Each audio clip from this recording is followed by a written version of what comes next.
prosperity. May God protect each and every one of us and bless the work of our hands. Today is our fundraising. We will not stay here for a long time. At least 2 hours, 30 minutes is what we will spend here. May God continue to bless the work of our hands. Where others go and fail, may we go and succeed. Let God increase us every day as we have decided to save the lives of millions of Biafrans back home with the little resources that we've given genuinely and sincerely from our heart. May God open up every closed doors for us. He say,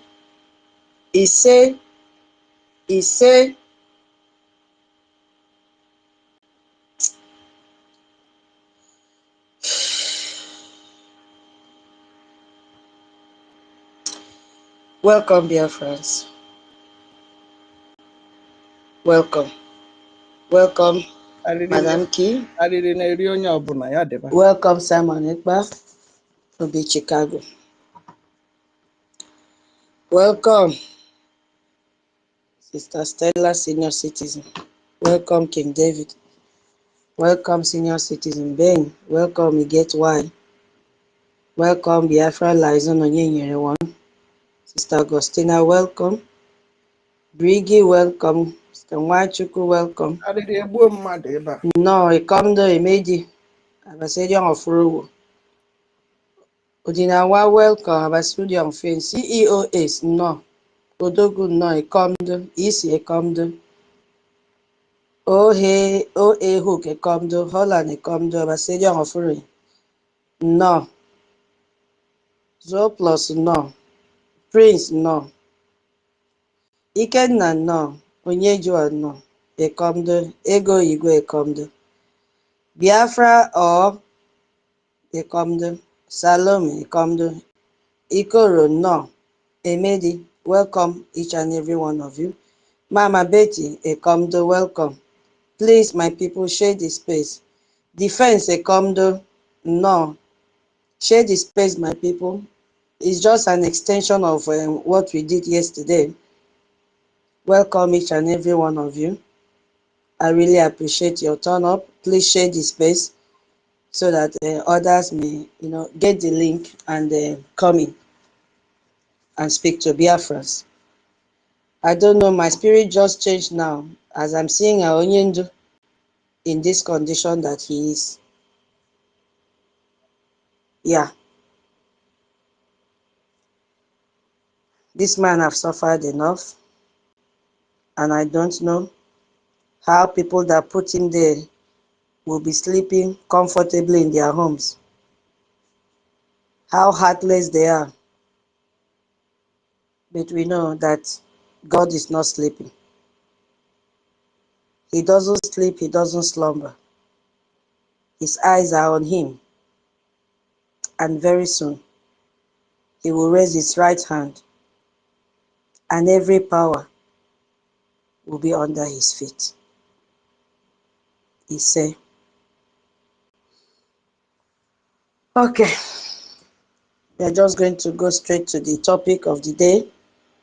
I don't know, Madam K is kicked out. If you are free, please see how internet is behaving. Nobody has requested for mic. The only person that requested was Madam K, but internet has kicked her out. So please, if you know you stay for a long time, you can request for mic. Let me know and send you a co-host. Even senior citizen is no more here. Internet has kicked her out. Okay. So the topic for today says how Nigeria denies, downplays, and diverts responsibility on the killings of Christians in Nigeria.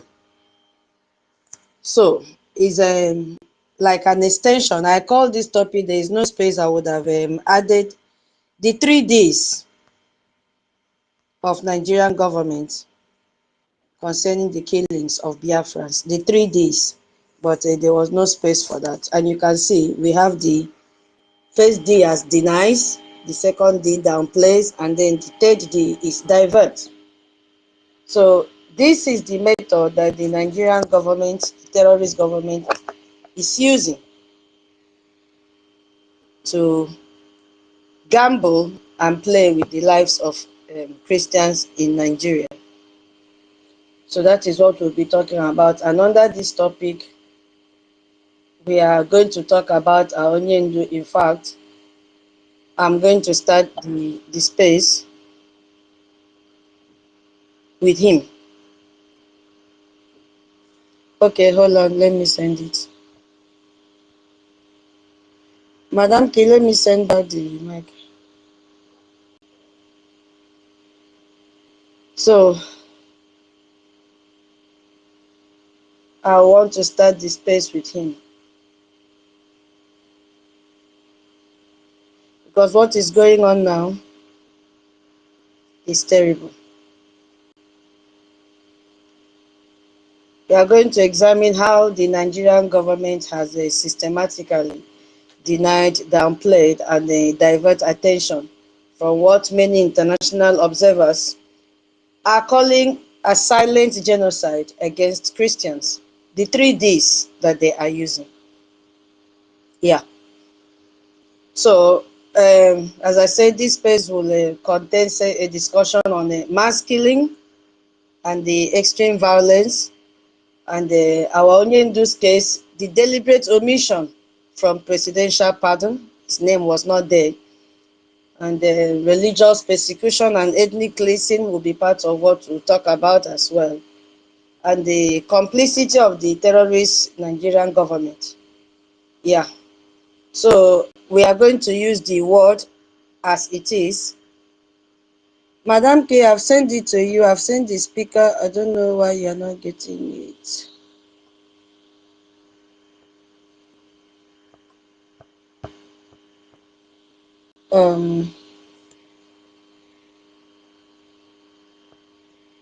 I think it's from my internet now. Check it out if you see it. I've sent it with the co-host as well. Okay, so we are going to use the word as it is. We are not going to behave like the Khan president. So whenever we are going to mention persecution, we have to use the right word, and the word like genocide. Yeah. Those are the words that we are not going to, play with. So before we start, there is this announcement that we have to be making in all our programs, whether it is in YouTube, TikTok, anywhere you are. We have to keep on announcing that there will be no election in Biafra land this November. In fact, starting from 4th, that NGOZI is planning her own to, gather people and transfer to her brother. So there will be no election in Biafra land. That is the announcement. So if you have a family back home, draw their ears. There will be no election in Biafra land. So call your families back home and then tell them to sit at home. Our defense and de facto government have already released a memo to this effect. There will be no election in Biafra land. No matter the message from Owazurike, who is pretending as if he loves Onyendu, indirectly is still fighting the intention of Onyendu for us to be free. He has come out and said he will fight against it. This is the problem that we are having. These people talk with both sides of their mouth. So please call your people and tell them that there will be no election in Biafra land. That is an order from our defense. Yeah, so I just want to talk about the injustice of Onyendu before I go to the topic of the day. Okay, my co-host Holland, do you want to say hi to Biafrans before I proceed? Holland, say hi to Biafrans before I continue. Holland, are you there? Can anybody hear me? Hello? Can you hear me?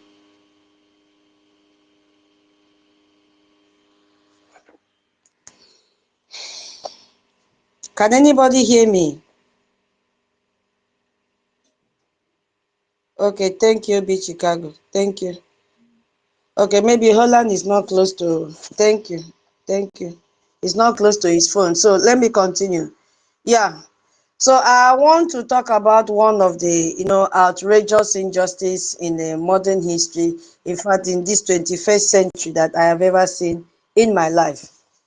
So it's a story that it will make our blood to boil, at least for those that have not heard about about the killings of Christians before any other person started talking about it. He's the man who demanded accountability. He's the man who cried out for Biafran self-determination. That man has been detained for years, 5 years now, in the dungeon.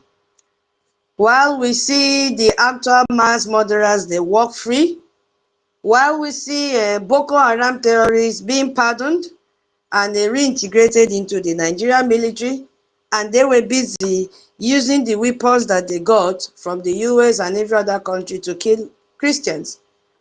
While those who burn churches face no consequences in whatever they did. That man is our Onyendu Nnamdi Okukanu. So he is the leader. Why I'm giving this little biography is for those that are just listening or maybe might have just heard the name for the first time. Yeah, because now they are canvassing and searching for information about Christians that are being killed. A lot of people are asking questions. Who are these Christians that are killed? They are Biafrans. And we are the ones that have gathered here to continue to inform the world what is happening. So our Onyendu Nnamdi Kanu is the leader of the indigenous people of Biafra. Yes, and he advocated for the independence of Biafra state in the whole eastern region. And they call this region Igbo majority, and we are predominantly Christians. We have the Jews and we have the traditional worshippers. And all that he wanted was independence for the Biafra region and the self-determination for every other indigenous person in the whole southeastern region of Nigeria. All he wanted was protection for Christians, protection for the Jews, and protection for traditional worshippers, and as well protection for Christians in the whole country called Nigeria. All that he wanted was to end the marginalization and persecution of everyone in Nigeria. Yeah, that is what he called for. And his message was very, very consistent that Christians are being systematically killed in Nigeria, just like what the senators in the US are doing today. Our Onyendu started it, but he has been locked up. He raised an alarm. He was heralding that Igbo people, which are Biafrans, and all the southeastern Christians are marginalized. He heralded that the Nigerian state has failed to protect its citizens, and that the only solution was self-determination and independence state of Biafra. And that is why we are continuing from where he stopped. Before we knew what was happening in 2015, he was first arrested in Nigeria on charges of treasonably felony. 2017. Then he was released on bail, and then he fled back to UK.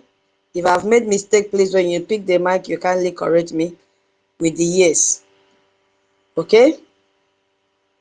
And in 2021, he was kidnapped in Kenya by the Nigerian terrorist agencies. Yes.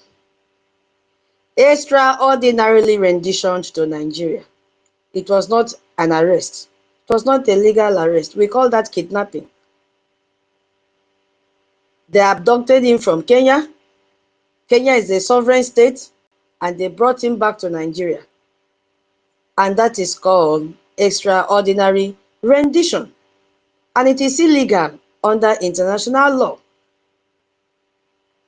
And we have seen multiple international organizations, human rights groups, they have condemned this kidnapping. And since June 2021, he has been in detention. Over 5 years now, without proper trial. And now, he's held is critical. And they've even denied him a proper medical assessment. They've denied him that. And they now laid these charges against him. He was charged with terrorism, treasonable felony, and illegal persecution of possession of firearms, and all the grammar they could think of. But the thing is that they don't have any evidence of terrorism against him. Nothing.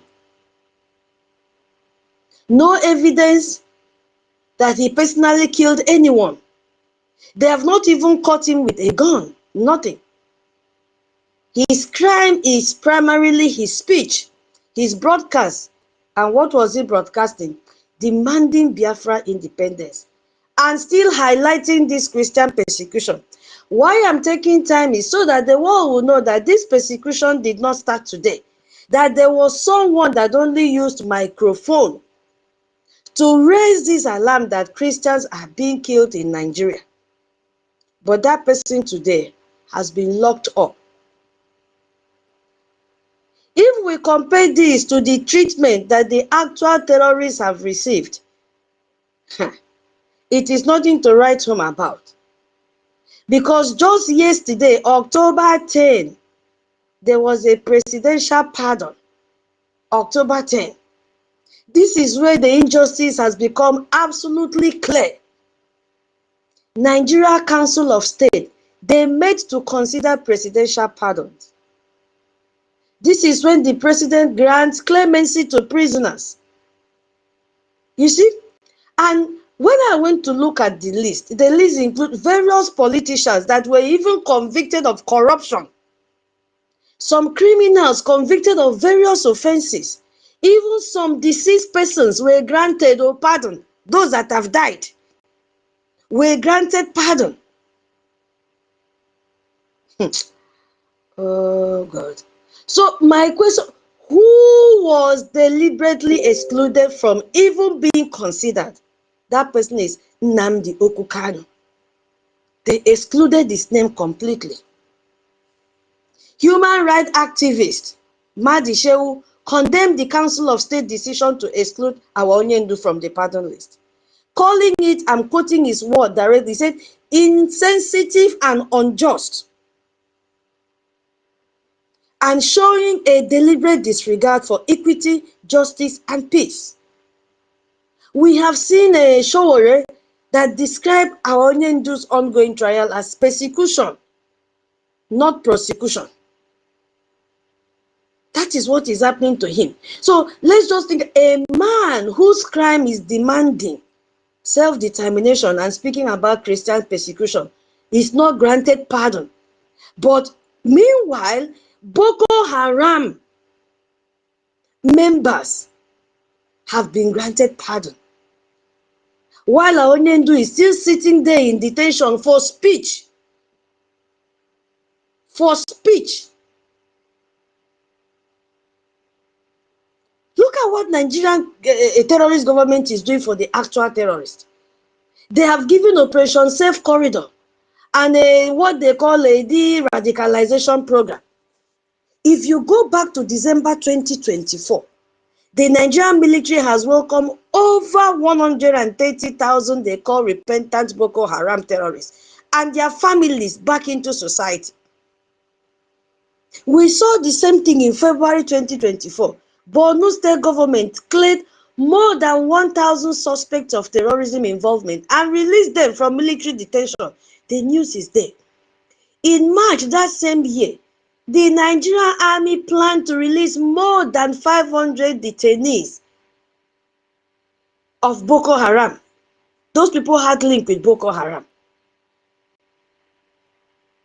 Because this means that people who bomb churches on Christmas Day and Easter Day and every other day they go to worship, people who massacred Christian villages, people who kidnap Christian schoolgirls, people who rape and enslave Christian women, people who burn churches, people who behead Christians on video and they are very proud of it, the people who enforce Sharia through violence, These people are being released from detention and they are reintegrated into communities, and they will send them out to Biafra land to kill us. They will send them out into the population to kill Christians. We have seen even some of them have joined security forces supported by the Secretary of United Nations, Antonio. Meanwhile, our Onyendu, who operated just a radio station, who gave speeches about self-determination, who heralded and highlighted Christian persecution, who called for independence through civil disobedience, which we have been doing, has been compared, Onyendu has been compared to Martin Luther Jr. in his own method of seeking for our freedom. He has been illegally detained, illegally kidnapped, illegally denied bail repeatedly. He has been excluded from pardon consideration. What are we talking about? What are we talking about? So it means that if you're a Boko Haram terrorist who bomb churches, who kill Christians, who kidnap women and rape and burn villages, Nigeria will just forgive you. Just like that. And then they will reintegrate you, put you on a payroll, and even give you a job as security forces.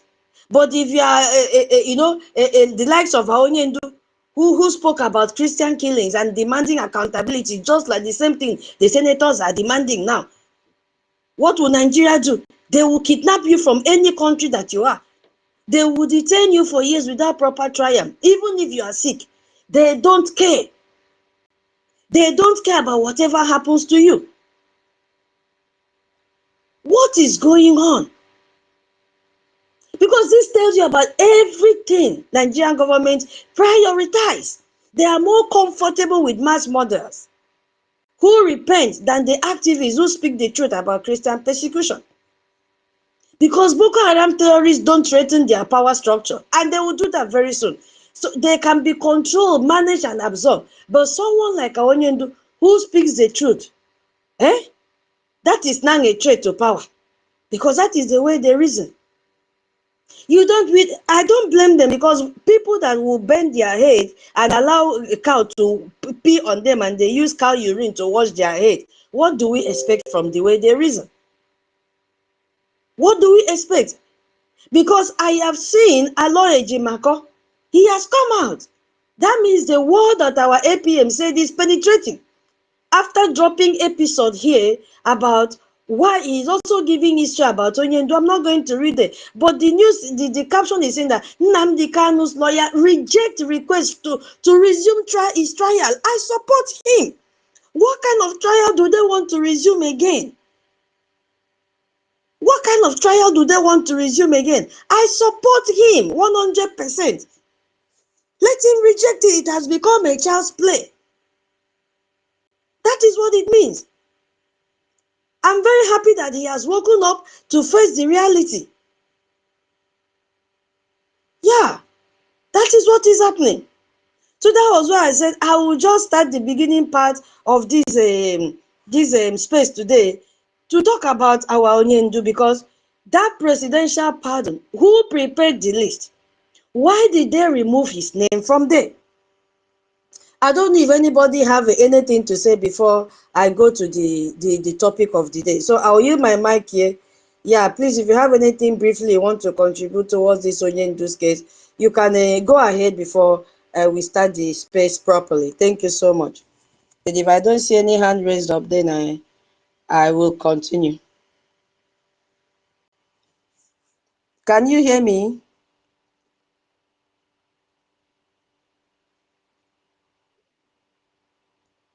Okay. Yes, so sorry to toss. Yeah, my mind Yeah. is taken away. Yes, we can hear you, my dear. I have sent co-host to you. I don't know. Maybe it's internet. You've not seen it yet. Yes, Minister Love, Madam K, you want to say something about Onyendu before we proceed? I'll I come think, back. I'm doing okay, something. Holland is not close by. Okay, Okay. Minister Love, please go ahead. Okay, Madam K. Yeah, good morning. Good morning, Good Good morning. morning. Sister Tutors. Good Good morning, night. dear friends. Good Yeah, night, Yeah, Tuba. this is so all of sweet. the above. Good morning. No Good problem. All, All of the above, whatever the clock says is correct. So far as there is good, no problem. Yes, Exactly. so my sister, I just logged in not long ago. What are we talking here? These things have to happen because if it doesn't happen this way, those people who claim that there's tomorrow for them in Nigeria will never understand it. What hasn't happened for a blind to see? What hasn't happened for the deaf to hear? When Antonio Guterres came to Nigeria, did he go to Biafra land? Because as far as they are concerned, Biafra is not even in existence. Like Obi Kororonko said, Biafra died how many years ago? To them, Biafra is not in existence. So they take loan, they don't include Biafra people. They make plans, they don't include them. The only time they remember Biafra is oil and gas and other resources, plus human manpower. But the idiots claim to be Biafrans still think there's hope for them. I mean, I don't understand it. Is there any way they have not made it clear that Biafrans doesn't belong to Nigeria? Is there any other way to say it? They've said it in every form and shape. But those ones who claim from the get-go, it is their job, it is the obligation to make Nigeria exist, cannot see it. It is to their own shame. It is to their own shame. Don't you see birds of the same feather flock together? Who is their president? Who is their vice? What characters of human beings are they? So is it surprising that they pardon people in their own category? Onyendu is not a terrorist. Onyendu is not a drug dealer. Onyendu is not a murderer. Onyendu is not a thief. Onyendu is not child molester. Onyendu is not a kidnapper. So when they are doing their pardon, they have a list of those they will pardon. Onyendu is not in that list. So why would they include him in the evil list? It's even good they didn't, because that would be mockery at the highest level. So they are still being who they are. Don't be surprised. I'm not surprised that they didn't include him, because that's a list of criminals, and Onyendu is not one of them. So he cannot be in that list. The world is watching. If Aloy Ejimako is now waking up to see that there's no need dragging Onyendu up and down in the name of trial to reject it, I say good morning to him. The people that I'm concerned about is those people, especially in the diaspora, who have their heads buried in the sand, waiting for manna to fall into their mouth. I pity them. I pity them because they have agreed to be slave at home and slave abroad. If they have sense, they should come out and support their land. They should come out and support the defense force, because that's what it is. Anybody who claims to be a Biafran, old or young, man or woman, boy or girl, that have not seen everything should remain stupid. But if you're a Biafran, it is your moral obligation to support the defense force. It doesn't matter how much you bring. Be it 1 penny, be it 2 pennies, bring it. Contribute to the defense force. That's the only thing, that's the only hope, that's the only thing we have to do. Nothing else to do. No hope for Nigeria. Nigeria is a done deal. It is disintegrated. It's just the shell people are looking at. The real Nigeria is disintegrated already. Why are people fooling themselves? My people, come. Let's defend our land. It is our job. I yield my mic for now. Thank you. Thank you so much, Minister Law, for speaking to Biafrans about the case. You really made a point, because when I went back to listen to look at the list of people there, I saw Chibweze serving a life sentence was pardoned alongside Nwogu Peters, who had served 7 out of 17 years sentenced for fraud. I think you have a point, because all these people here that they mentioned are criminals. There is another one they said he pardoned 4 former convicts, including former House of Representative member Farouk Lawan, Anastasia Daniel Nwaba, Barrister Hussein Umar, and Saudu. They were all pardoned to enable them to integrate into the society and continue to sell the drugs. This is the drug lord, because this guy was pardoned. The main people that are in that list, what they did was cocaine trafficker. And this Nweke Chibweze and 174 others, that was the business that they were doing. I think you have a point there. Yes, because if not, they would have, even though we expected him to be released, he would have become the white sheep among the black wolves. But let's see what God will do for him, because we really want him to be free. And I believe that God will do something very great for him. Thank you so much, man. So, my people, we deliberated on these data yesterday. So I will not talk much about the data, just a little recap. We made mention of the Yewelta massacre in Borno, that we had over 200 Christians. Remember, I'm focusing on the 3 Ds that the Nigerian terrorist government are using. The first one is deny, second one downplay, and the third one is divert. So we are going to see how that is done. But let's just a little recap on the data we had yesterday. And we saw the Yewalta massacre. Afam, you're requesting.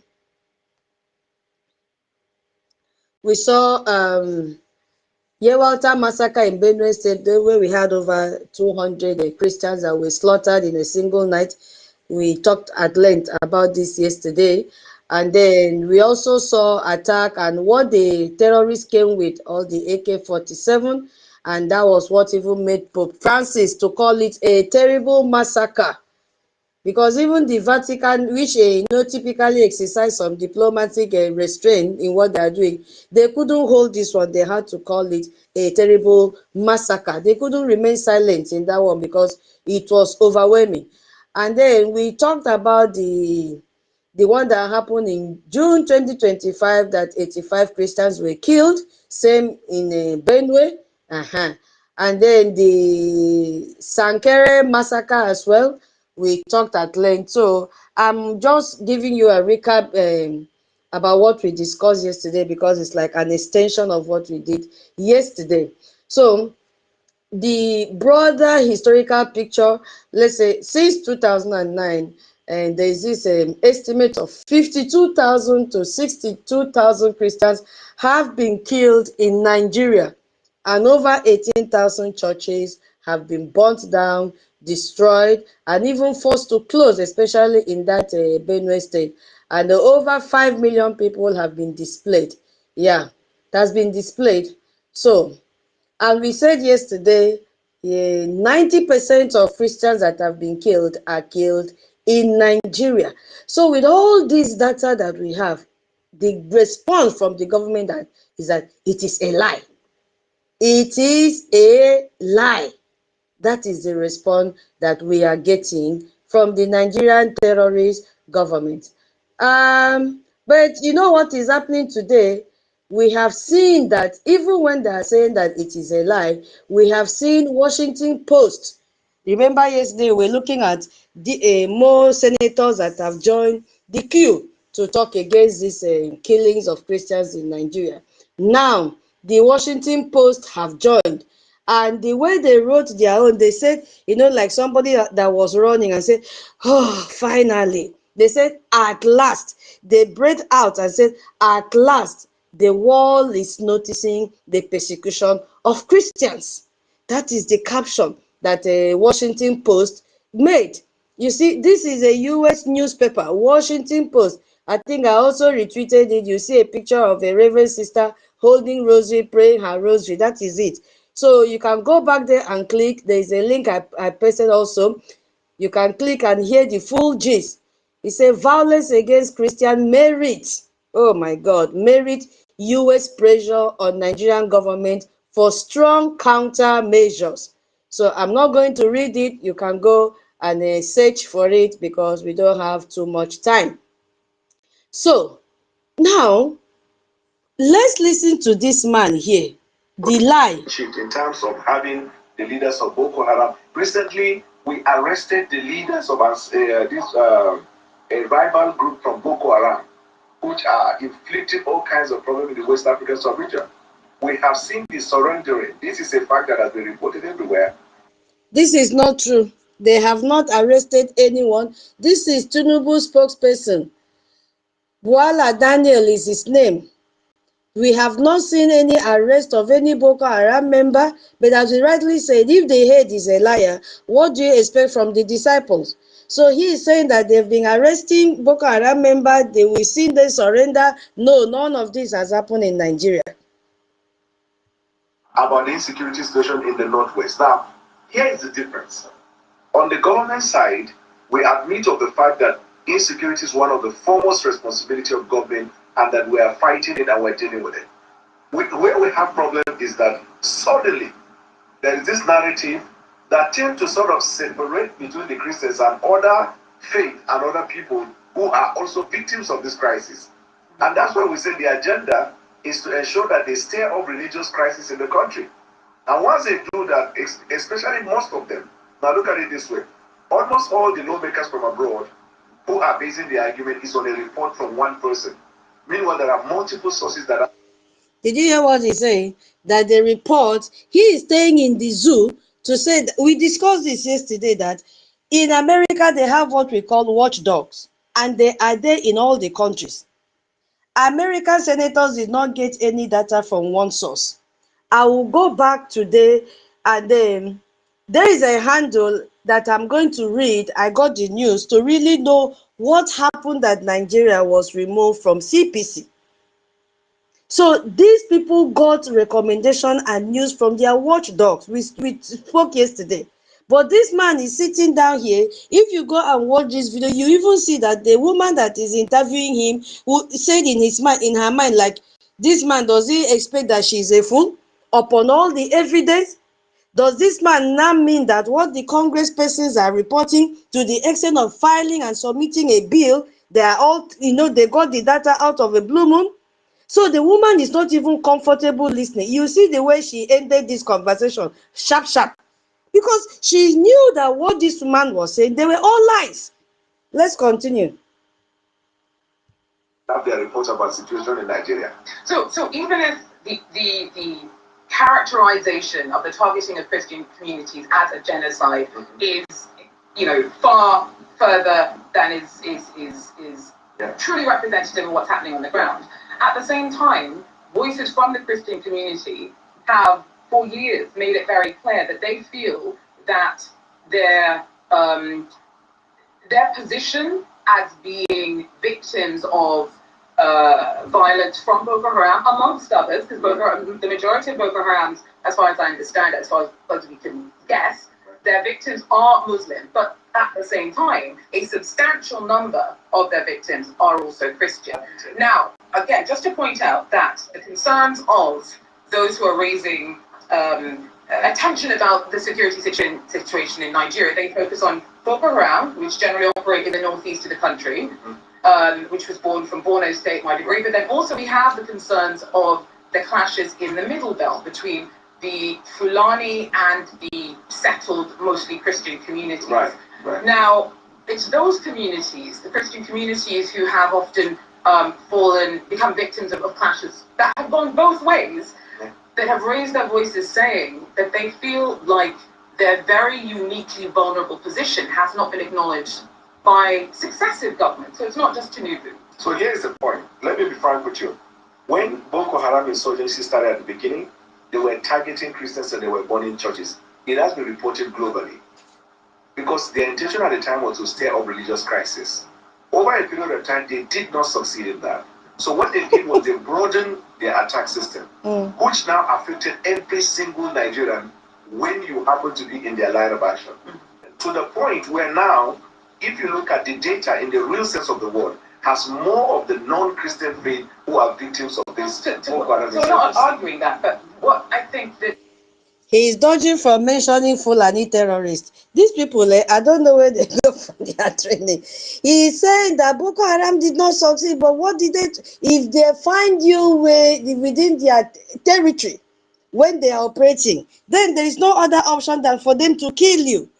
When this woman, what this woman used to give him this data was the message from the CAN president. I will talk about CAN president later. And the woman is showing her videos and pictures of Christians that has been persecuted. He refused to answer the question. He's trying to dodge from the question the woman asked him. Perhaps your viewers or Nigerian nationals would love to hear is, even if there is gross exaggeration from external actors about the nature of who is being targeted by Boko Haram, what is their government doing to acknowledge the vulnerability that they feel after years of being victims of violence, amongst all the others, in a landscape where we keep on hearing these promises of being able to improve security and nothing is being delivered? No, everything is being delivered. Did you hear that? Now the woman is asking him, what is the government doing?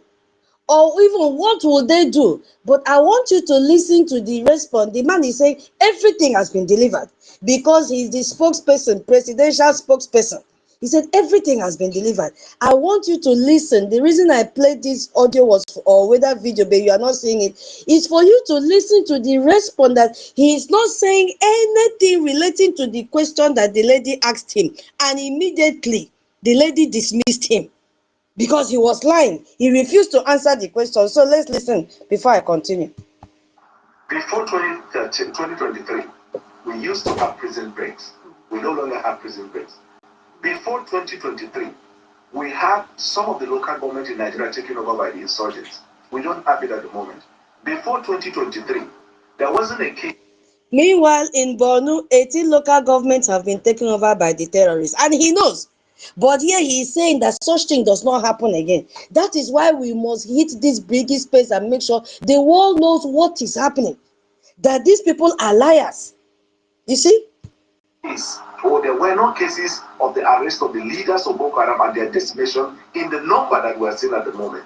Before 2023, you hardly can see major cities in Nigeria where you could go about doing your business. Then I'm going to lose you soon, but I really want, before I leave you, just a very succinctly round up why these allegations of Christian genocide in Nigeria are, according to you, utterly unfounded. Right. And the reason is because, okay, I'll give you this context very briefly here. At the UNGA, United Nations General Assembly, Nigerian president was represented by the vice president. And in that speech, Nigeria took a position in support of a two-state solution, and we condemned the inhumane treatment in Gaza. 24 hours later, this comedian called Bill Maher started this campaign of Christian genocide. So you think this is a result of Nigeria's position on Gaza? Exactly. Right. Well, I mean, I wish we had more time to unpick it. The lie was too much, and the lady just dismissed him like that, using time. You see, the man could not answer any single question that was asked. So that was how the conversation ended. No point, nothing. Now the point here is that they are lying. They are lying. And the what is it called? Tinubu spokesperson is also lying because the head, which is Tinubu, came out immediately and lied. So now, in the face of these numbers that I made a recap, which we dealt with yesterday, in the face of the mass graves and burnt villages and orphan children, widowed women here and there, Tinubu came out and denied in September 2025. Ahmed Tinubu, the terrorist president, through his Minister of Information, because they have another Lai Mohammed. This Minister of Information had to go to training with Lai Mohammed, and Lai Mohammed coached him on how to lie. This Minister of Information came out and, categorically declared without qualification that no religious persecution in Nigeria, that it is a lie. Let me repeat it. The man said it is a lie. That 7,000 Christians dead in 8 months is a lie. The mass graves in Benue is a lie. The burnt churches is a lie. They displaced millions of people. They are all lies. So Nigeria think they can manipulate the current US government as they did with Blinken. Because Blinken betrayed Nigerians. They think they can manipulate him. So you remember, we touched like this yesterday, but I really wanted to read from the newspaper for us to really know what happened. Because in December 2020, we saw yesterday that Donald Trump administration, during this administration, that the Secretary of State, Mike Pompeo, added Nigeria to the CPC list for the very first time. For the very first time. Nigeria, US that time said, Nigeria, your government is severely violating religious freedom. You understand? I've seen 2 hands up before I will go to the newspaper. Yeah, who raised up is that? Afam, yeah, please go briefly so that we continue. Afam, are you there? Yeah, I'm here. Good morning to all BIAFRANS, mostly to my beloved sisters and mothers and aunties. Big sis, I hail you. About what you're saying about their lies, first of all, I have to congratulate you ladies and encourage you not to give up about exposing the lies of Nigeria. Also, we plead with our government that please, this is our morning space where we see it as the most useful university on earth. Make them leave them for us, I beg. At least they might be giving us time of like maybe 5 hours or maybe 3 hours because we learn a lot and we expose a lot. Okay, so we don't have to back down till we completely get our nation. Then what I want to say about their lies is this. It's only the word will be telling. But anybody who does not know where they mix with us and how they operate, which one are you going to count? The president is a drug dealer. The vice president is a financer and a sponsor of Boko Haram. Nigeria, the only thing they knows how to do is to fabricate lies. The only country that snake has swallowed millions of cash. The only country that you see people who are not educated, they are taking the affair of the country. The only place where instead of their government to think of how to better the situations around, they rather bribe to make things not to be known and for them to get things worse. So anybody who hears that and you believe whatever comes from their newspaper to anybody they associate with, I don't see you as a human being, believe me. Because you don't what is that? This is a if you come tomorrow and tell me that somebody you see person where they cut in head, see empty head there for ground, they run for Nigeria, and we accept it. Because that is where anything can happen. Anything is and every negativities. So tell me, this is a country where they have millions of professors, but you see what is happening. So who is the only thing I will encourage you is that the way we are letting the world, the people to know, and with evidences, like you said, what we say here is fact. But whoever that is believing anything that comes from anybody from Nigeria, even if you go to give them interview, they will bribe you. You send Jesus, if the Jesus Christ that they are talking about comes today and go to Nigeria, they will bribe him. Believe me, that is the thing they will do. The only way they will try to listen to him is to bribe him or to complicate him or to kill him. That is it. You were saying about not bringing our leader, he's not among the list. Who is expecting that Nigeria will bring out our leader if they could go to kidnap him? Our PM used to say this. How do you expect somebody, and our leader used to say it, someone that wants to kill you, how do you expect that person to save you? I keep lamenting on this thing. The only thing that we bring our leader out is what we do. Or maybe the Americans. That is the only thing. If we are waiting for Europeans or any, it's only maybe the statement of the Americans, they will listen to it. Has UN not said anything? This Nigeria, they compromise UN. So what are you expecting from this Nigeria? It is only the thing that we do. We bring our leader out. Let us stop seeing this praying. Prayer cannot bring our leader out. It's our action. Sister, my big sis, please, I'm still waiting for that thing. I beg you, please. You know, if I no drop this thing, my body no go rest till I do that thing that I have had for it, please. I yield for now. Thank you. Okay, thank you so much. Yeah, Madam Love, are you there before I continue? Yes, my dear, I'm here. It's just annoying to watch grown-ups looking fellow grown-ups in the face and they are lying. Well, because that's them. They grew up and they were trained to lie, and they will continue to lie.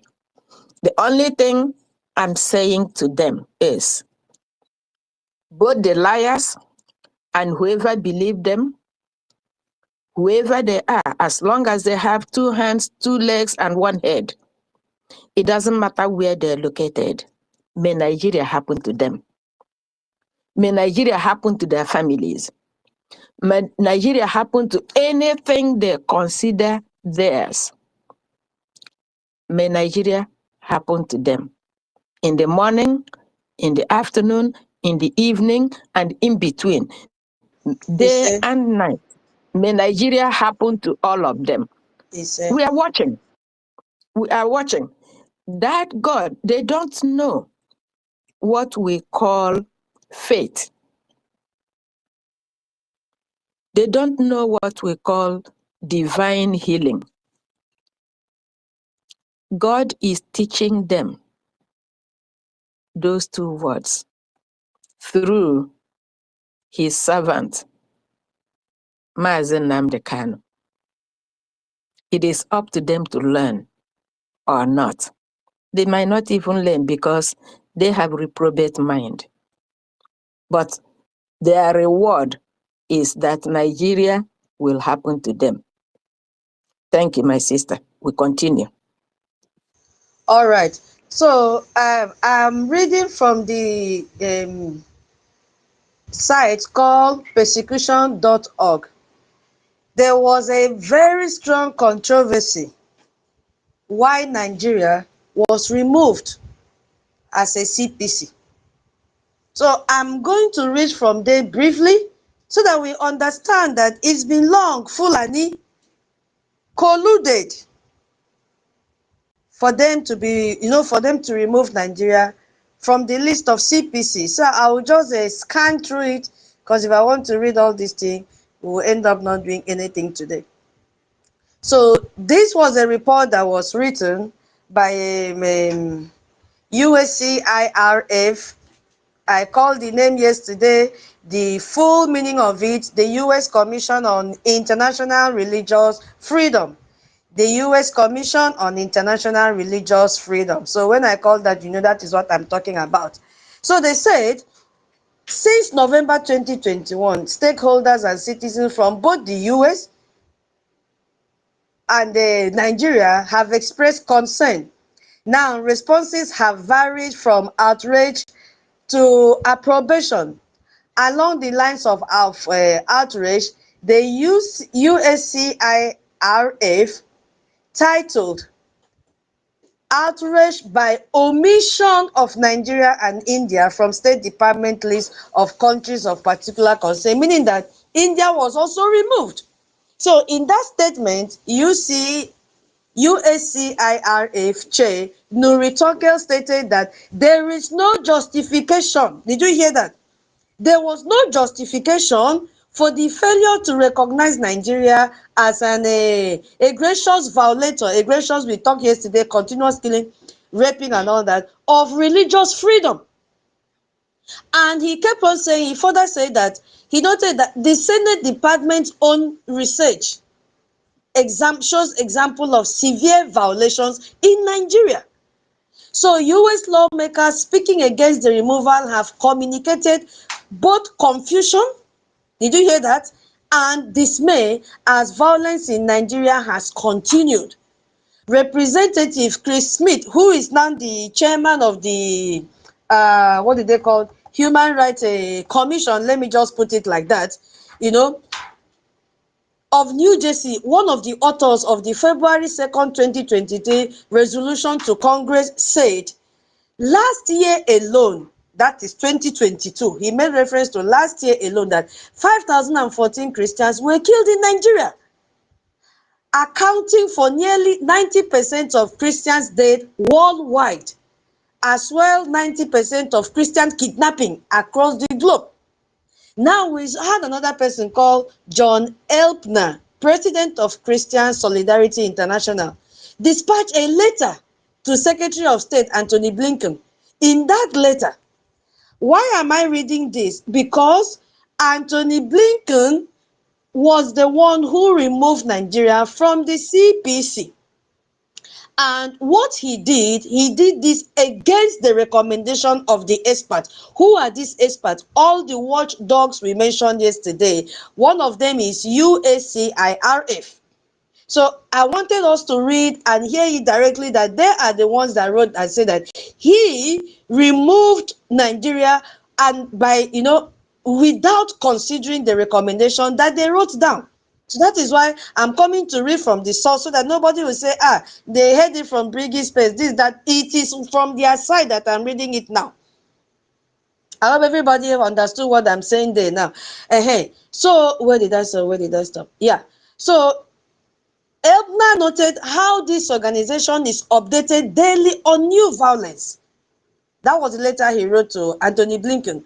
The gravity of his concern is clear in the letter to Secretary Blinken. He said, the U.S. removal of Nigeria from CPC list sent a message to perpetrators and victims alike that crimes driven and legitimized by religious ideology, in particular, the various strands of Muslim supremacism remain of no particular concern to the State Department. Now, on the opposite end of the response spectrum, some Muslim, look at your people, some Muslim leaders, these are the Fulanis in Nigeria, have voiced appreciation. Follow what I'm reading, my people. Some Muslim leaders in Nigeria have voiced appreciation for the decision by the Biden administration Sheikh Khalid, listen to their names. These are the people that, went into motion agreement yes on Tuesday. I'm coming to them today. I just pray God should give me time. Sheikh Khalid Abubakar Aliyu, Secretary General of Jamaatul Nasril Islam, had said that the decision deserves to be commended. You hear him? Aliyu believes Nigeria was put on the list as a result of bias and overreaction. You hear him? Religious people, according to Aliyu, the Fulani man said, religious people are supposed to be a beacon of truthfulness and uprightness. This is very important. It is not true that Christians are being targeted. It is a blatant lie. That is what the Fulani said. Unfounded and untrue. That is what the Fulani man wrote to and said it to. He said, you have to show evidence.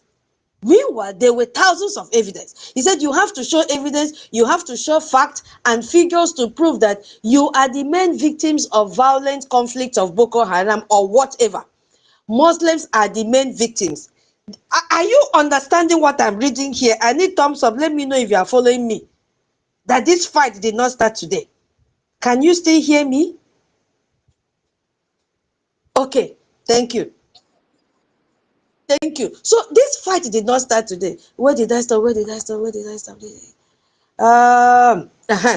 He said, much of Aliyu's statement needed to be affirmed. Religious people should be committed to truthfulness and upright.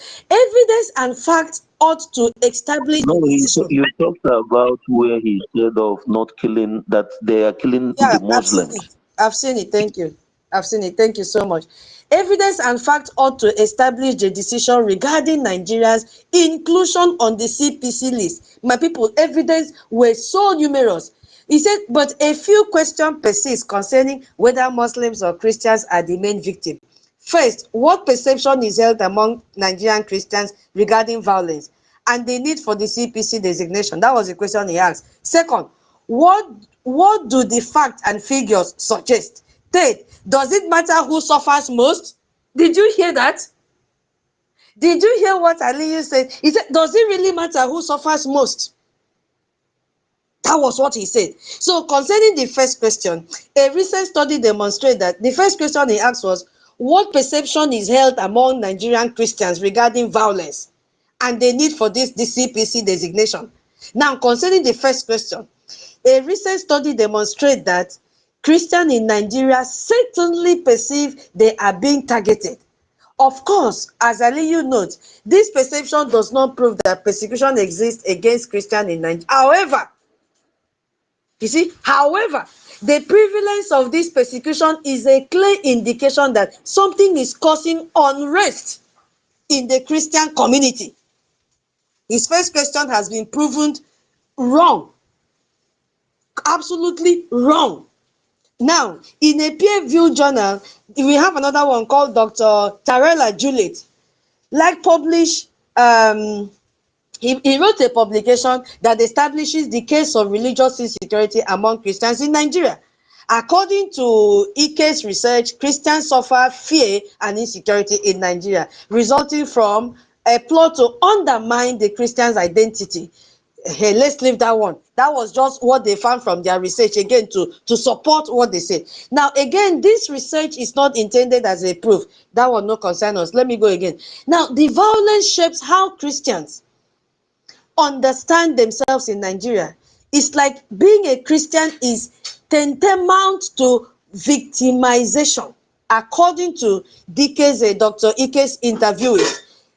This woman now went and interviewed people in her research. You understand? And these were the feedback Dr. Ike got from her research and from the interview she made. Then Christians were saying that once you are a Christian, it is a tantamount to victimization. They confirm it. But that is not our problem now. The second question that this man asked, persisting in response to Nigeria's disappearance from CPC lists, is, what do the facts and figures suggest regarding religious violence? The question proves to be very complex. Researchers and policymakers recognize that violence is multifaceted and not always easily categorized. Now, this provides an overview of recent violence, pointing out the vagaries and complexities in Nigeria, which makes it difficult to categorize violence. That is not what I'm looking for. And then I want to go to this man now. Wait. Okay. Fact and figures provided by the UN. Fact and figures provided by the UN shows clearly that religious violence is a problem in Nigeria. I think that time, I was not there, because this is something that UN also validated and said, yes, so that there is religious violence in Nigeria.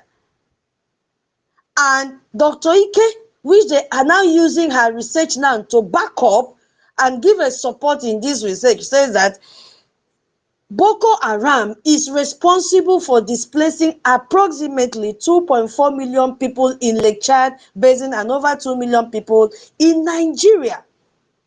Now, where is it getting more interesting? Where it is getting more interesting is that this man that is called Blinken removed Nigeria from the list of CPC without following or adhering to the recommendation from all these think tanks, from all the watchdogs. It's too much, I cannot read it. If not, we will not do any other thing today. But that is just the summary of it. That he went ahead and removed Nigeria from the list, paying deaf ears to all the reports from the watchdogs that wrote their recommendation, which is what they are supposed to do every day. Every day. So the open doors affirm what the legislators in the US have been saying. And the legislators' concern resonates with Dr. Ike's research. All the facts point to the same conclusion researched by the USCIRF. Nigeria is a country of particular concern. But what did Blinken did? He removed it. He removed Nigeria from that list because of the trade deal that they have, because of our oil. Yes, and our resources. That is what happened. Are you following what I'm reading? You see? So he removed it without listening to them. Blinken ignored them completely.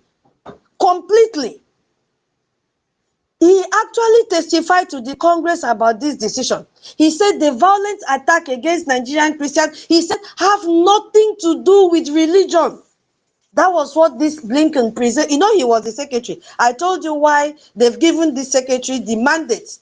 It's one of the keys when they brought out that act by Clinton.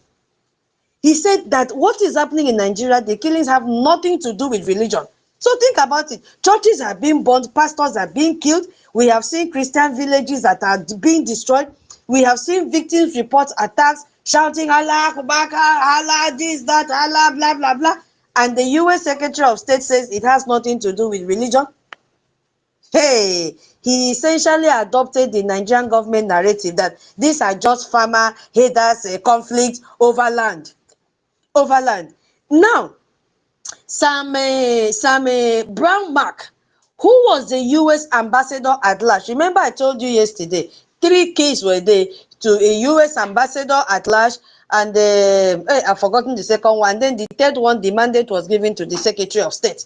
So the ambassador at large that time, Sam Brown Mark,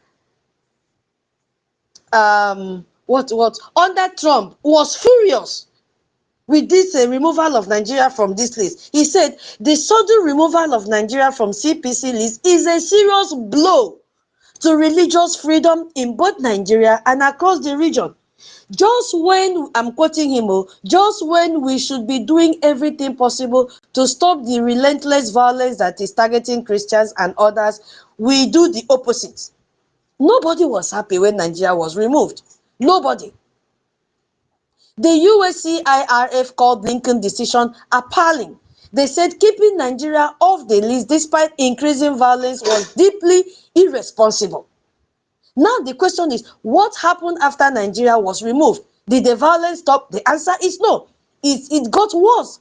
Christians continue to be killed every day. Churches continue to be burned down. Blasphemy laws continue to be enforced even against Christians. And security forces continue to arrive late or not at all. We have seen that. We have seen a Zamfara state governor complain. We have seen Borno state governor complain. They don't come, they don't respond because they have to wait and get authority from Abuja. Because according to Nigerian government, claims of Nigerian persecution are, they call it a gross misrepresentation of reality.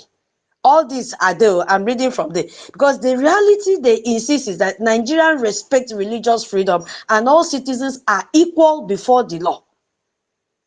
You see? But is that really the case? The answer is no. They insist Christians are not being specifically targeted, that any claim to the contrary are propaganda or is just exaggeration. You see? That is what the Nigerian terrorist government, the narrative that they have passed out there. They describe religious motivated violence as farmer herders clash over land. They are clashing over land, they are clashing over water resources as if they've ever given us water before. They will now say it is driven by climate change. They claim that all religious groups suffer equally from violence, ignoring the data that is showing Christians are mostly victimized. They ignore it. They accuse international observers. They accuse even human rights organizations, even Nigerian bishop of having political motivation. Once you speak the truth, they will tell you you are agent of foreign powers. We heard it from that video I just played before I said I should, take over this. But when US Senator Ted Cruz and every other American lawmakers, when they raised concern about this systematic killing of Christians in this October, Nigeria ambassador to the United States, you know what he said? Yaga Idris was dismissive and almost contemptuous. The bishop position is an extreme one. It is not true. He denounced that it is not true. They debunk, in that man's speech, they debunk it. How can you debunk mass graves that international forensic team have documented? How? How do you misrepresent the entire village that no longer exists? Evidence are there. Eh? These people are very, very wicked and they call it a lie. When evidence are filled everywhere, how does a government deny a genocide that the whole world can see? Who taught Nigeria how to lie? Eh?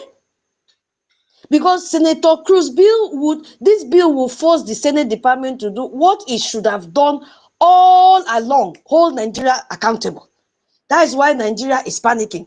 Because under Biden, they got away with it.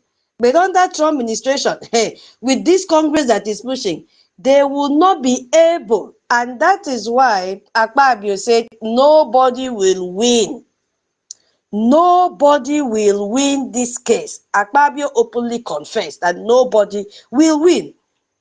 So, now, I want to look at the 3 Ds.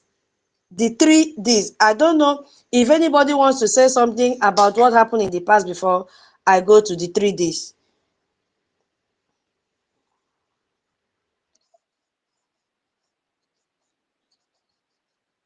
Okay. Now, under the 3 Ds, I'm going to start from the one I term denial. Yes, I want to use the one denial first because that is where it starts from. Okay? So we saw Senator Mohammed Ali of Borno South.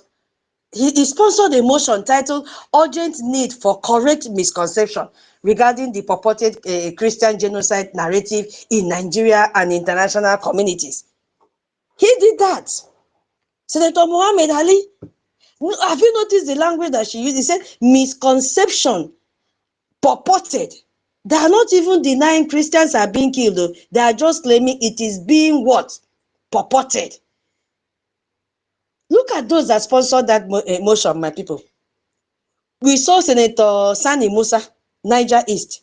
We saw Senator Wamako, Sokoto North. We saw Senator Ibrahim Bomai, Yobe South. We saw Senator Ahmed Aliyu. Hey, remember Aliyu before? That fought from the very first day that Blinken was here that Nigeria should not be removed. They should return Nigeria.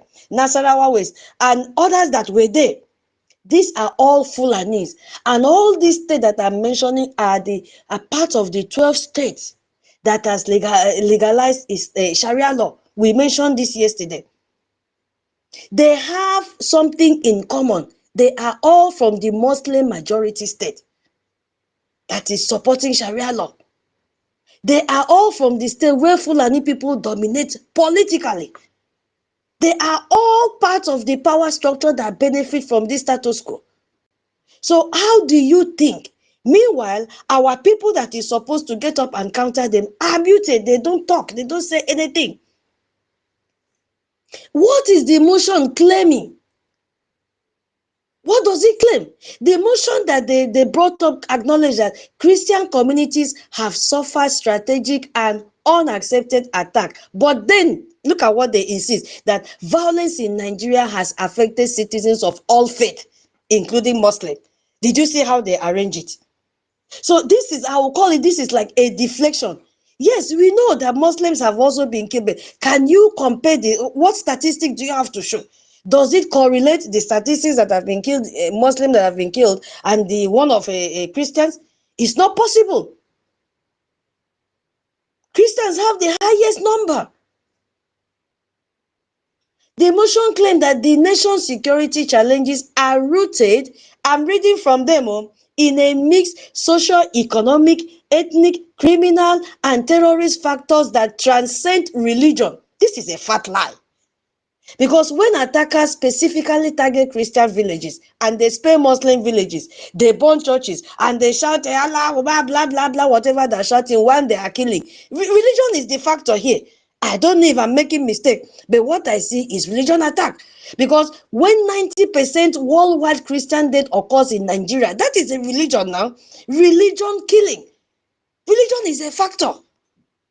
And the motion warns, I'm reading their motion, mischaracterizing the ongoing security crisis in purely religious terms, risk inflaming sectarian divisions. I'm reading from their motions. So if you call this what it is, religious persecution, you might upset the Muslim who are committing the persecution. That's what it means. You see, that is what they are saying there. And the motion demands that the federal government should release verified casualty figures. Do they have data? They don't have. So what are they going to release? Nothing. The motion also demands that religious leaders and media exercise restraint. How? It means stop reporting the truth. Shut up your mouth. Don't say anything. Stop calling it genocide, which is what the Khan president did. I'm coming to Khan president. Stop making us look bad internationally. That is not who we are. Imagine what the motion is demanding. The third thing the motion demands is that foreign embassies and media rely on verified and balanced sources. They want only trust what the Nigerian government tells you. Don't believe what the survivor says. Don't believe what eyewitnesses say. Don't even believe what independent investigators say. That is what the motion demands. The fourth thing that the motion demands is to engage with US Congress. Now, every other thing here is what will be carried out inside their terrorist country called Nigeria. So the fourth one, which Akpabio came out and said, oh, we have to form a caucus that will go and educate. Imagine those that wants to go and educate US Congress persons. Imagine. Educate them. That some people went and gave one-sided information. He said, the fourth one said, engage with US Congress. The Senate mandates its committees to engage with US lawmakers through official briefing and fact-based publication to correct misconceptions. What misconception? I wish them good luck. I wish them good luck. That the US lawmakers have access to some evidence we do. They are not going to be fooled by Nigerian government propaganda. It is not possible. Fulani have connection in what is happening. And you can see that they don't have brain. The perpetrators of most attack on Christians are Fulani militias. That is, those are the people. And that man, Tinubu spokesperson, was dodging to mention the name Fulani because why? Yoruba has gone into alliance with Fulanis.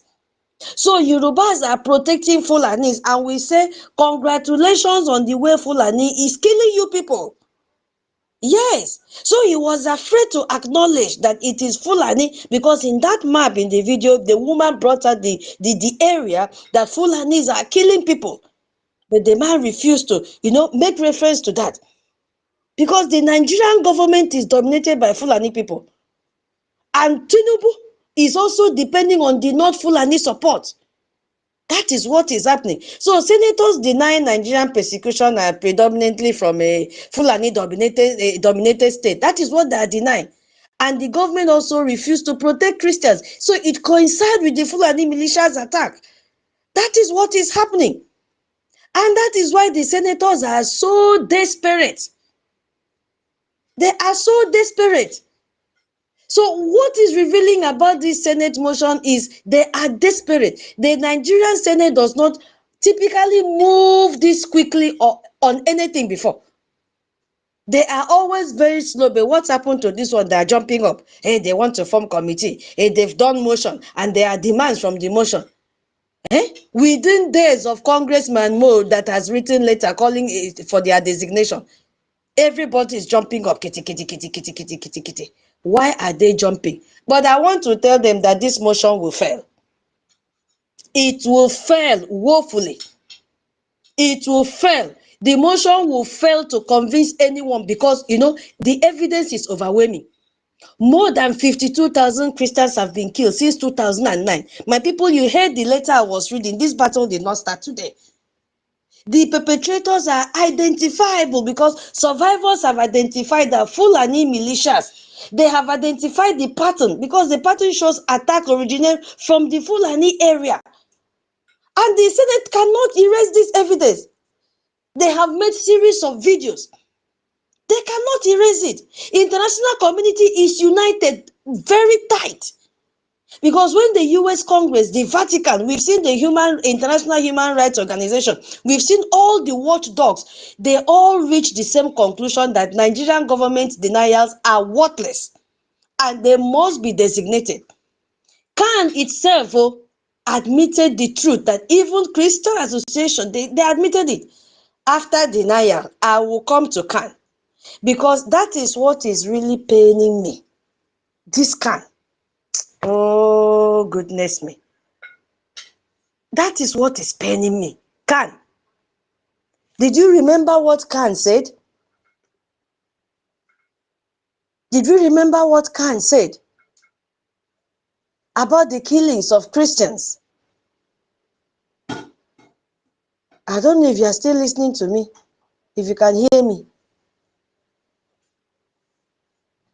Hello? Oh Yeah, my we are God. hearing you. Okay. Do you have anything you want to say before I continue? Continue. Okay. So I was focusing on the what is it called? On the the motion that they raised that it is going to fail woefully. They will never succeed. They will never succeed because the evidence is just too much. Now, if I go to the second D, I call the second D downplay. And downplay, I pictured it as it is not as bad as it looks. Yeah, I just put this word together. Don't it's not under research. It's just I just imagine and said, truly, this is what these people are doing. Yeah. So, when the denial is too much, they'll not say, or when they don't even succeed in denying, in the denial part, they'll not say, okay, let us just pretend that it is not as bad as it looks. Let us tell them that so okay, something is happening, but it's not as bad as they say. Also, it's very complicated, but you will not understand. You know how Nigerian talks now. So this is Nigeria's favorite trick right now that they are using. Let's listen to what the government said. He said, this attack are not about religion. Here are my people. They are farmers, herders, clashes over land and water. And I'm asking, which water? Eh? As the Sahara Desert expands, listen, as the Sahara Desert expands south due to climate change, nomadic herders are forced, listen to the excuse that they are giving, forced to move into farming areas. Their cattle eat crops, farmers retaliate, both sides suffer. So it's about economic competition for resources, not religious persecution. That is what Nigerian government responded. If you look at it, it sounds very reasonable, you know, and very complicated. They now brought in climate change in their response. They now talk about economic, both sides are suffering. Did you hear that? From what I read from their response, I extracted this one. I said, really? But here is why this is a lie. Now, if this is really about farmers and herders over land, why are the victims overwhelming Christians? Is the question I'm asking them. Why are the victims Christians? Why? Nigeria has Muslim farmers too. They're in the same region, facing the same climate change, competing for the same resources. Why is it that Muslim farmers communities, why are they not being attacked at the similar rates that they're attacking Christians? Huh? Because it is about religion, not cattle. That is what it is all about. So then I have another question for them. I was just thinking, say, if this is about cattle eating crops, why are churches now specifically targeted?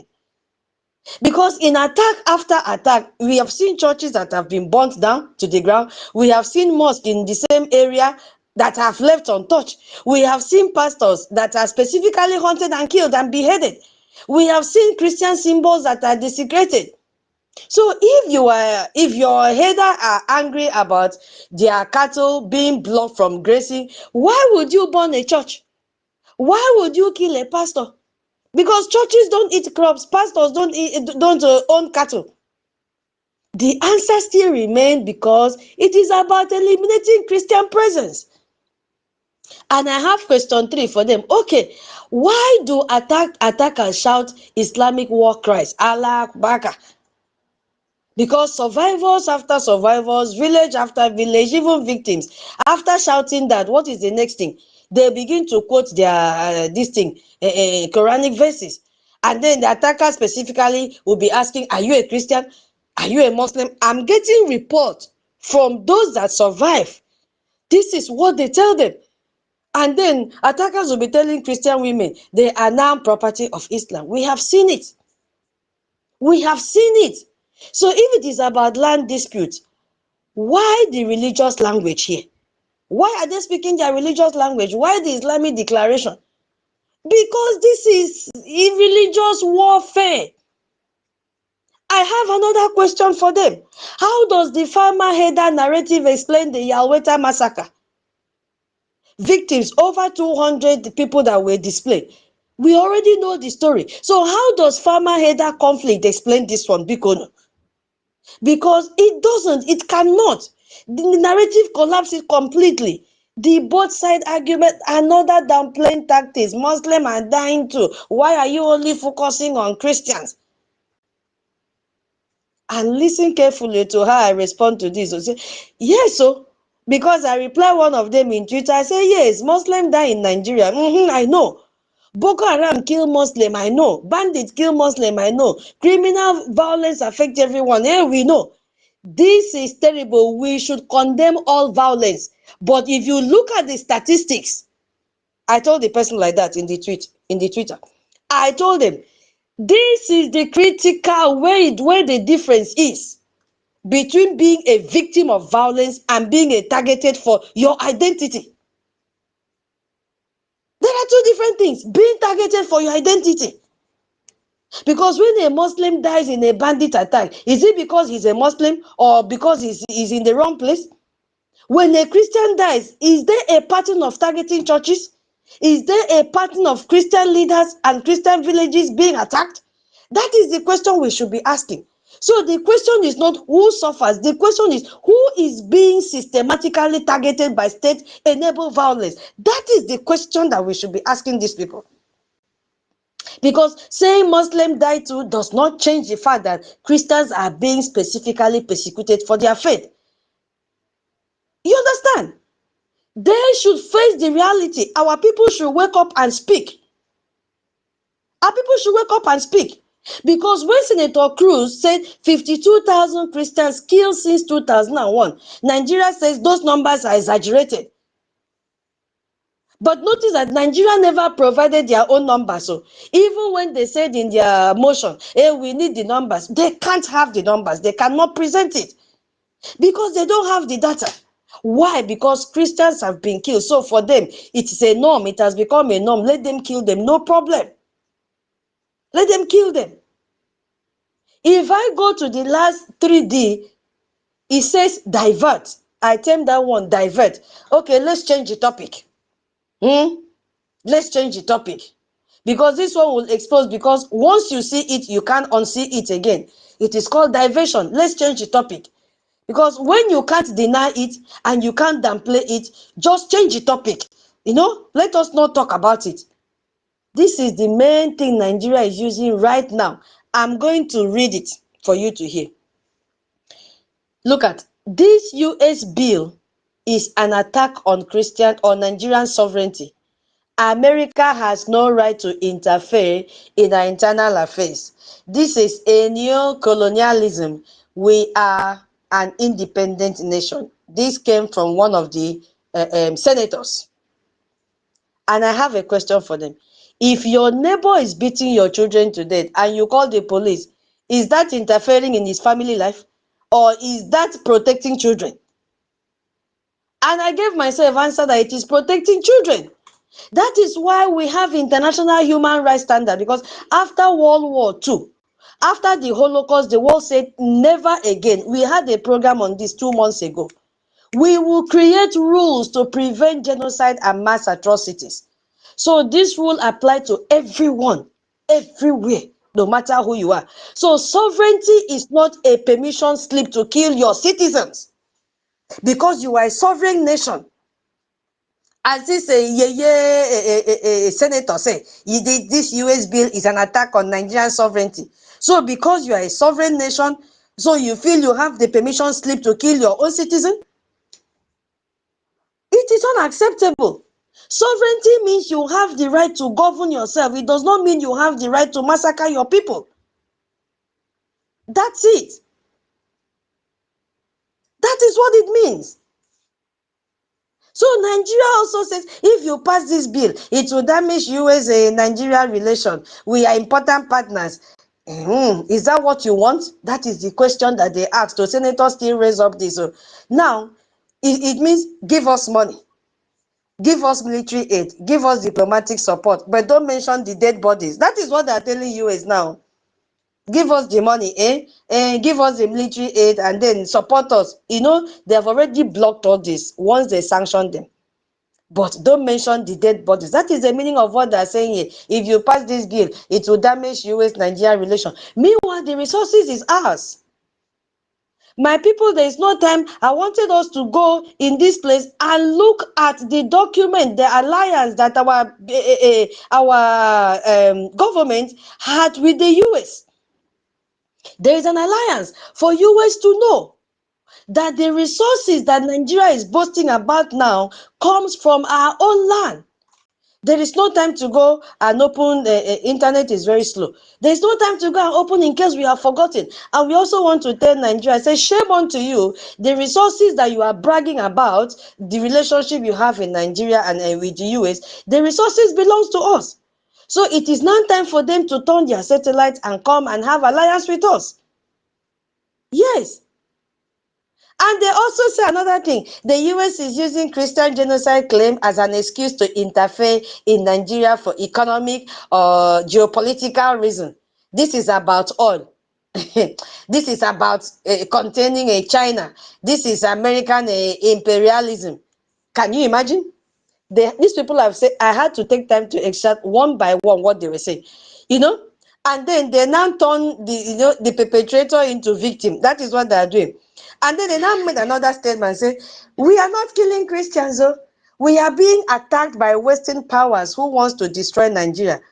Is there anything called Nigeria in the first place? If the US wanted to interfere in Nigeria for oil, they could find million easier ways than this bill. They could back up a coup. You understand? They could form opposition parties. They could even impose economic sanction. So it is not about that. They are introducing a bill that says, stop killing Christians, or we will sanction officials responsible for it. This is the basic human right enforcement, not exchanging a business with the lives of Christians in Nigeria. You understand? This is where Nigeria have failed completely to understand what is happening. I don't know, can you still hear me? Because my internet is a showing sign here. Okay, thank you, ma. So, I have a question, and I don't know if all of us have the same question. Who is killing Christians?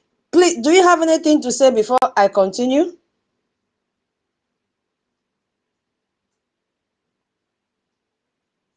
Okay. Toti, you see, hello? Yeah, I'm hearing you. Okay. You see, Nigeria brain walk backwards. They are thinking once you are a sovereign nation, you can do what you want. But they don't remember what they're doing affects other people. Now, those people who will be affected by your actions has a right to intervene because they are going to be adversely affected. Nigeria don't realize that what they're doing is affecting people outside. They chase their citizens outside, they become liability to other nations. And not only that, they squander their money, share their money amongst themselves, then they go and borrow from those people they say don't interfere. They don't have common sense. Anyway, what can I say?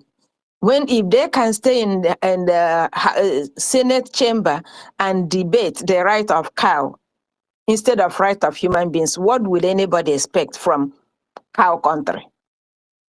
You know. So what they are panicking at, Babio said it, that if this sanction goes through, it's going to hurt them.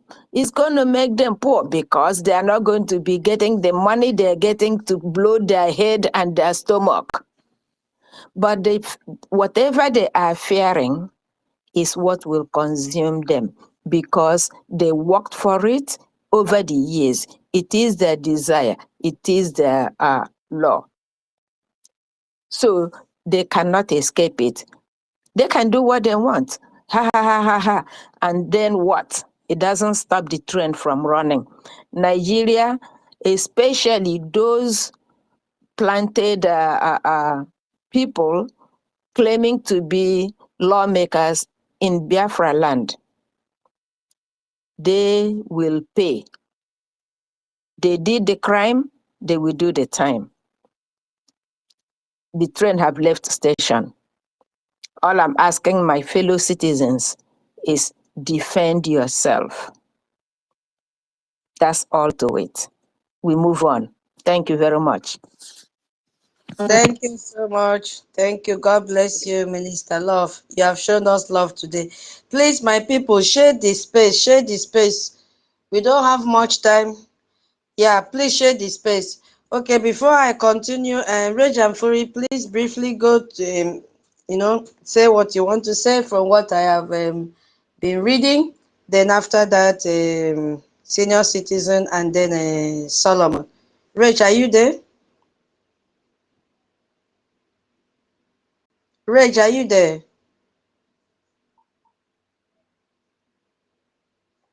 Can you hear me, Rach? Show her that you are pointing down.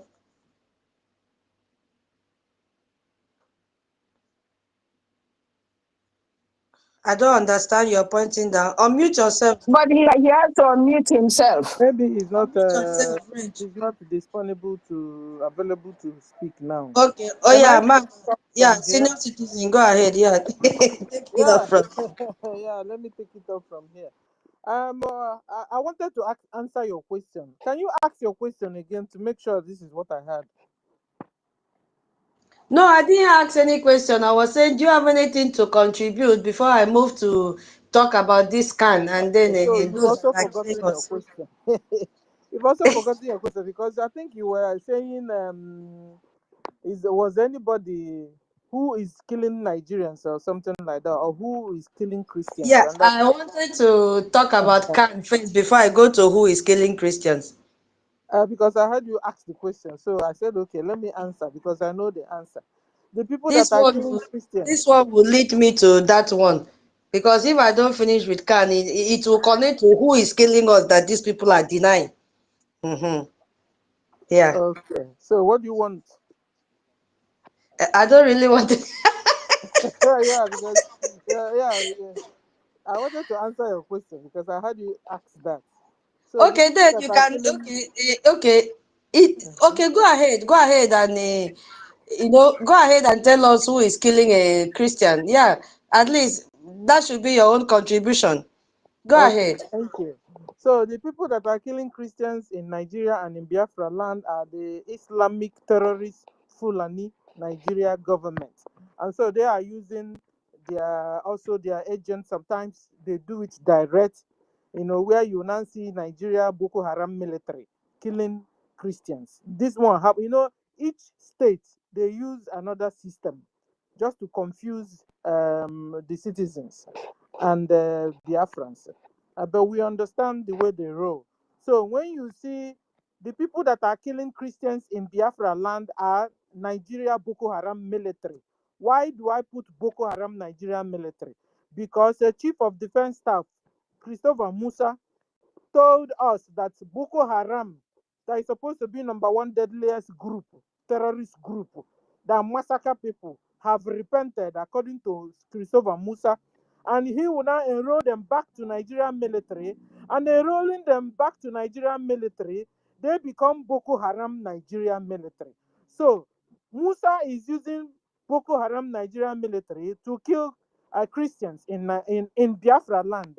Meanwhile, in Nigeria and the northern and the eastern part, southern parts, they are using the so-called Boko Haram foot soldiers. They are also using they are using what do you call them? Fulani herdsmen. These ones are the ones that will move into people's farms and destroy their crops with AK-47. And you champ, they gun you down. They also have different branch. They also have this type they call a bubago in Biafra land. It's still Nigeria government killing Christians. These Ebubago are working directly with the governors in Biafra land via Nigeria government, and they will kill Biafrans, kill Christians. And the fact they will even tell you, I will kill you or shoot you and nothing will happen. So they kill them. Sometimes also see them in the form of Udogachi and AVG or special forces. All these groups are terrorist Islamic group that are killing Christians. So these are the people that are killing Christians so far. Thank you. Wow, you have relieved me from that side. Yes, so these are the people killing us. These are the people killing Christians, and they have the same pattern across all this group. Fulani militants, we have Boko Haram, ISWAP, terrorist bandits. They have the same pattern. They are the ones killing Christians. You see? And they will shout, first of all, they will shout this, Allah Kubaka, they will chant this, prayer. I don't know if I call that prayer or whatever. And after that, if they're attacking churches, we will see them. Church will be their, target. While Muslim in this a mosque in the same community will be untouched. Just of recent, we've seen they are going about destroying old mosques that people don't even go there to pray again. And they say, hey, mosque is attacked. It's only people that don't understand Nigeria that will believe. We have seen the same pattern. They have the same pattern. They kill Christian leaders. They are the ones that they are hunting. They kill pastors. They behead priests, even elders, deacons. So far as you are leading in the church, they will kill you. And they always ask religious questions. Are you a Christian or Muslim? Any wrong answer, bakam, you are gone. And they will force you to convert and become a Muslim, or you die. We've seen so many videos about that. You see? So they have the same pattern. Thank you, senior citizen, for relieving me in that section.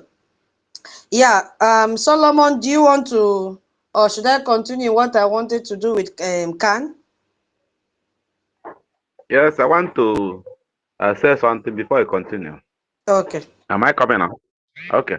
Yeah. What I have to say in order to support and what you are saying is that that was what Ded Buhari said and at the beginning, maybe 2015 or 2016. He said that instead of part of people to be free from all their manipulation, part of any region, any group of people that want to be free.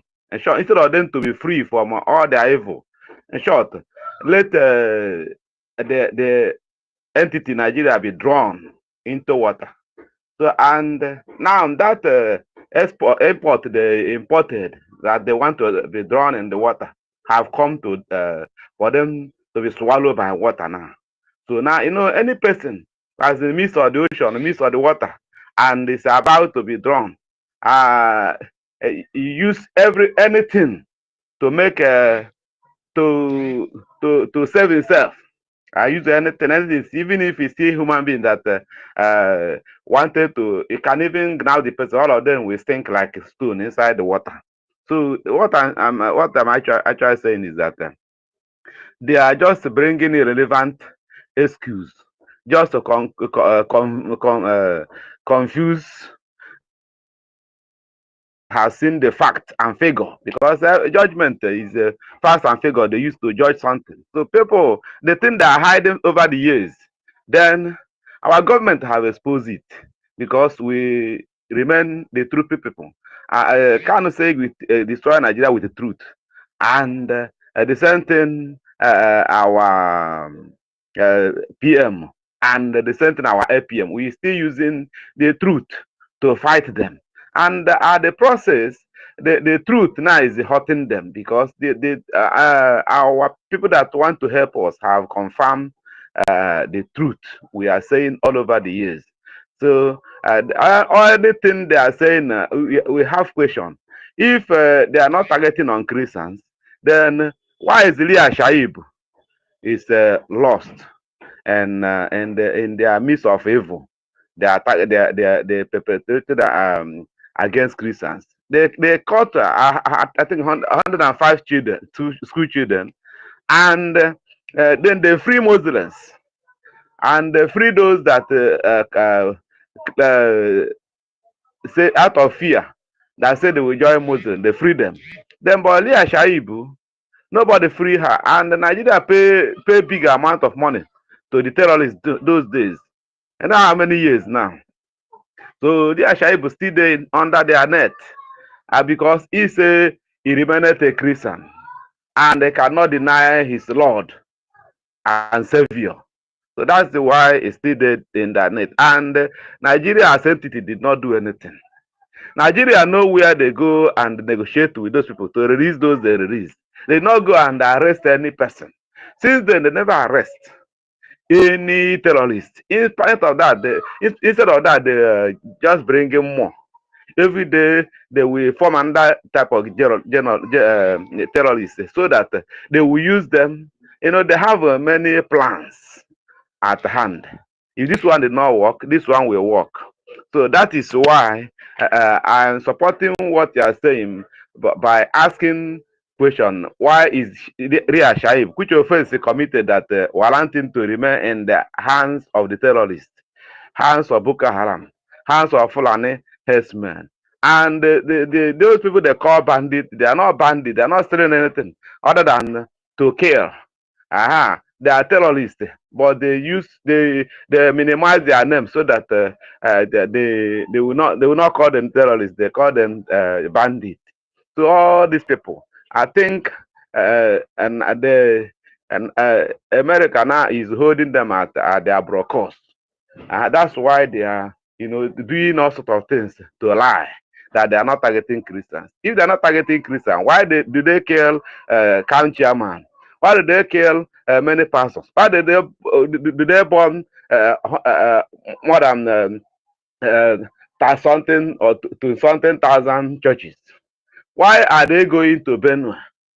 Why are they focusing on Southern Kaduna that is populated with Christians? Have you ever heard about Northern Kaduna? Violent. Now only Southern Kaduna. Then where they will go and eliminate Christians so that they will remain minority. I'm sure they will eliminate them from the earth. Then why are they going to Benue that's populated with Christians? Why are they going to Igbo land? Even in spite of the fact that they have seen that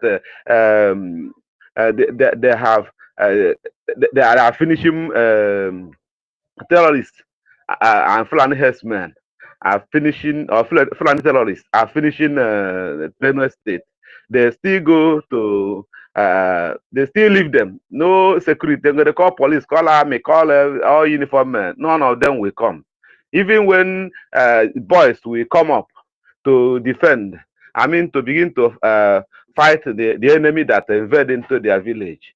Then the same army will come, begin to arrest, begin to kill boys and scare boys away. Then the enemy will come and destroy the village. And now they find out that the backbone of the Christians in Nigeria, that all Igbos are Christians and Judaism. They have born, even when we kill Christians, kill Biafrans, a bomb churches, a bomb synagogue, all the bomb synagogue. So the target on the people of God, those of the Christians and Judaism. Even that they are not writing it on the face that they are Christians. They not write it. So the Muslims they are killing is those that they thought they are Christians. That is, or anyone that did not support them. That say this killing not too much, they will not say that this is not their blood. They kill the person. Then it will be as if they are killing Muslims. They are not killing any Muslims. They are killing Christians. Target is Christians. Tactical way of killing na Christians.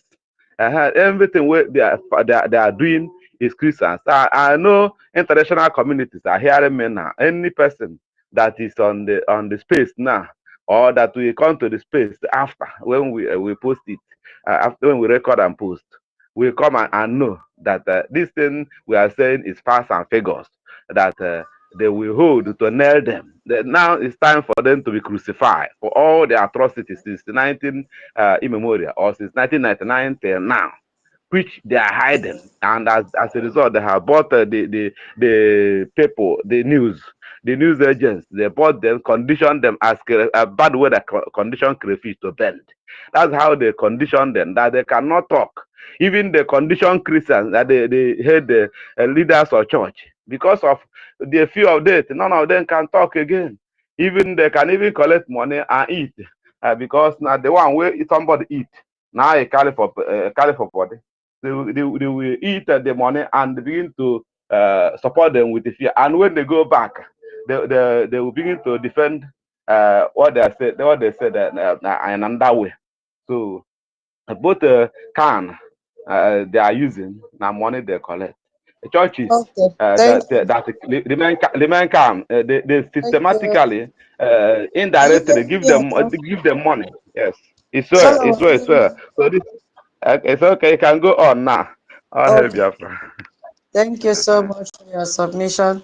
Let's see how we can manage this time. Yeah, Reg and Fury, should I continue or you want to give your own submission briefly before I continue? Yes, I just want to give my own submission briefly, please. Can I go ahead? Yeah, go ahead. Let me also Okay. restart. Thank you very much, our beloved mother, our auntie and sister tutors. As a matter of fact, you are getting better every day with your analysis. You know, you are asking certain questions that if your child is being beaten and you went to call the police, and the answer you gave to that question was so deep. You understand? Thank you very much for, in fact, having you in this movement is a big plus to us, Biafrans, and we don't take anything for granted. We appreciate you. We appreciate everybody that is working so hard to see that our freedom comes. Greetings to you, Biafrans. Greetings to all our leaders, to all the defenders of our land, Biafra Defense Forces. Greetings to all the financial donors, to all the honorable cabinet ministers of the Biafra Republic government in exile, as well as the federal government in homeland. I sincerely greet you. I bring you greeting from the Isoko state of Biafra.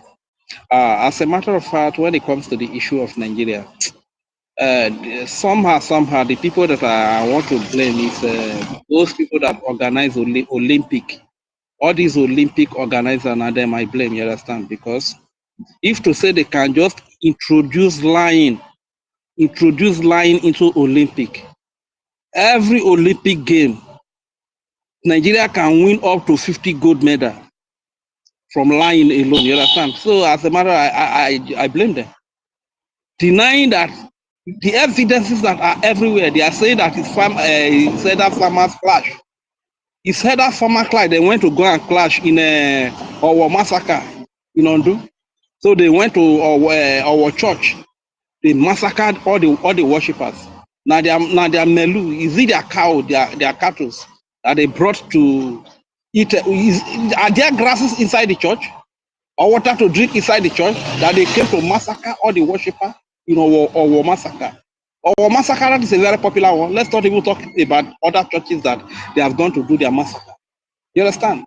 So the only person that will take anything that Nigerian government is saying seriously is somebody that is very new, somebody that is not even on the social media or on the news, you understand, that doesn't really listen to this. Those are the people that will take Nigeria seriously. Nigeria that is up to today, hardcore criminals that go all over the place, massacre Christians, massacre babies, women and children, sack full community, enter military barrack, they kill the genuine military men, the sincere military men that are there, the Christians military men, and they exchange their armory.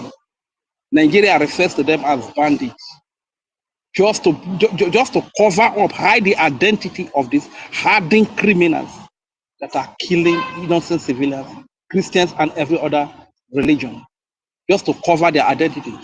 So, according to the question, who are killing Christians? Who are killing the civilian populace? They are simply terrorists. And these terrorists, they are in different positions. Some are in the government, who happen to be in Asoro, in government houses, in different locations where they are. Some are in the military, some are in the police, some are in the media. This is why you see all of them. They know that these are hardy criminals that are killing people, but they cannot address them with their true identity. Rather, they will hide their identity and call them bandits. You understand? So when did you see Rufai Husseini address them as terrorists? When did you see the man with obesity in TVC, Jide, address them as terrorists? When did you see Robert Epses Abati address them as terrorists? When did you see Sheung address them as terrorists? When did you see the Chief of Defense Staff, Musa, address them as terrorists? When did you see Akpabio address them as terrorists? When did you see Sheriff, that is the current Delta State governor now, address them as terrorists? When did you see Okowa, Jonathan address them as terrorists? You understand? So you can see that these terrorists that are killing Christians, killing innocent civilians, babies, women, and children, they are in different positions. Some of them are in government, some of them are in the military, some of them are in the police, some of them, they are just the foot soldiers You understand? Because when the terrorists, especially in the Biafra region, when they used to come as Fulani terrorists wearing ragtag, they were being dealt with ESN. But when they see the heat, what happened? The government had to rebrand by recruiting them into different new terrorist group called Eboba, by recruiting them into a new terrorist group called Dogachi, by recruiting them into a new terrorist group called Agune Chamber. Different name. Asari Dokubo group of terrorists, they are also there. Different terrorist groups. So they just rebranded because the real terrorists that used to come in Raksan have been backed by the government of Nigeria. No matter where they are found, whether in the Biafra region, whether in the Bar region, whether in the you understand, they were being backed by these people. So, but now that they see that if these people keep coming in rucksack, they will be eliminated. They have to recruit them into the government security architecture, in the military, in the police, in DSS, in different category of their security architecture. So they give them uniform, give them weapons to come and continue their massacre. You understand? So who are killing the Christians? Who are killing the innocent civilians, the indigenous people? It is the terrorists backed by the Nigerian government that is led by the APC and PDP terrorist organization as recognized by the Canadian court. Thank you very much. I yield my mic here. So if people that will tell you that will address terrorists as bandits just to hide their identity for you, what truth do you expect from such people? How would you expect them to say that it is the terrorists that are killing Christians, that the war is declared to exterminate Christians, if they cannot tell you the true identity of these people? So it is only somebody that is not really serious in life that will take whatever Nigeria says seriously. Thank you very much. I yield the mic here, my beloved auntie tutors. Thank you so much, Reja Fure, for your submission. Thank you for your input. That was great. Yeah, so hold on, you've not even said anything. Let me just finish this one, then I'll pass the mic to you. We are managing time. We just have 45 minutes more because this can made me, would I say, anyway, let me not say I regret being a Christian, because what they did, I'm not sure I can forgive them. For those of you that are listening to us that you are not Biafrans, what we mean by CAN is a Christian Association of Nigeria, and it's supposed to be the umbrella organization representing all the Christian denominations. Don't be offended. Can you hear me? Please don't be offended, my sister. Don't be offended at all. One of the branches of these terrorists are the Christians leaders. Some of the Christians leaders are some of the branches of the terrorists that are compromised. It is all about their interest, not the safety of Christians, not the safety of the worshippers. I'm so sorry for interjecting with that, please. That is just all I just want to chip in. Thank you very much. Okay. Where did I stop, sir? So they are supposed to be like an umbrella organization that represent all the Christian denomination in Nigeria. You know, in Nigeria, we have so many churches. We have the Catholic Church, Anglican, Methodist, even the one that does not have names, even the ones that people have used their living room. They are all churches, Pentecostal, Gbogbo Tigbo. Every one of these church has to be under the umbrella of CAN. And the CAN stated mission is to be the voice of Christians in Nigeria. They are supposed to advocate for Christian interests and to protect Christian communities. Because with over 80 million, approximately, we have over 80 million Christians in Nigeria. CAN should be one of the most, powerful religious organization in Africa. Because if it is resources, it has it. It has access to government officials. It has access to even international connections. And we have seen for years that CAN have failed. When I say, is there anything outside that I can add to quantify what is called failure? They have failed, Nigerian Christians. They have failed. And I forgot to mention them when I was talking about denial.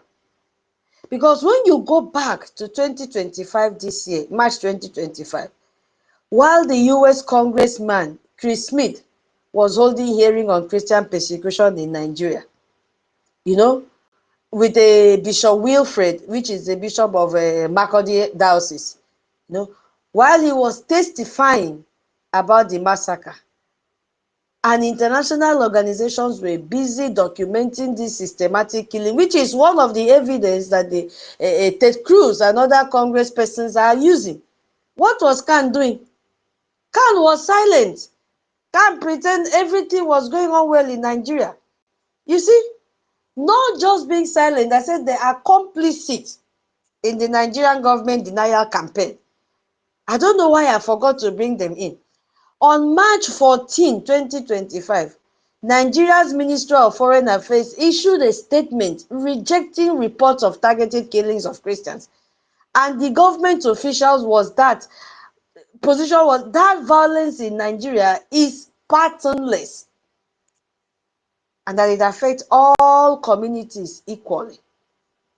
This was a blatant lie. And Khan, which had all the evidence of targeted attack against Christians, said nothing to contradict this lie. In fact, it was even Khan that made this statement that it was patternless. You see, the Khan that we know, Christian Association of Nigeria, the body supposedly representing 80 million of Christians, they have been remaining silent, while the government keeps on denying that Christians are not being murdered. Eh? Why are they silent? I was asking myself, why are these people silent? They are silent because of politics of fear and compromise. There is nothing anybody can tell me. Because Khan leadership, they live in Nigeria. They depend on Nigeria permit for church activities. Even their bank accounts are in Nigerian bank. Their movements are monitored by Nigerian security services. Even their families, they live in Nigeria. The Archbishop, which is his president, Daniel Oko, is based in Abuja, which is the seat of the federal power, we all know. And he's the one rubbing shoulders with government officials, attending all state functions, because they must call him just to show a picture that, oh, Christians have been invited. You see?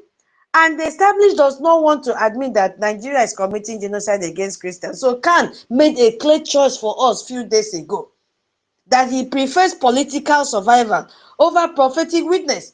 Khan choose to protect its institution interest, which is a terrorist government, than protecting Christian lives. Khan choose to maintain good relation with the government rather than tell the world the truth.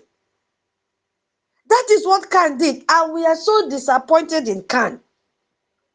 But as week went on, day after day, what happened to the denier? Something happened that Khan did not expect. They did not expect this. The international community refused to look away.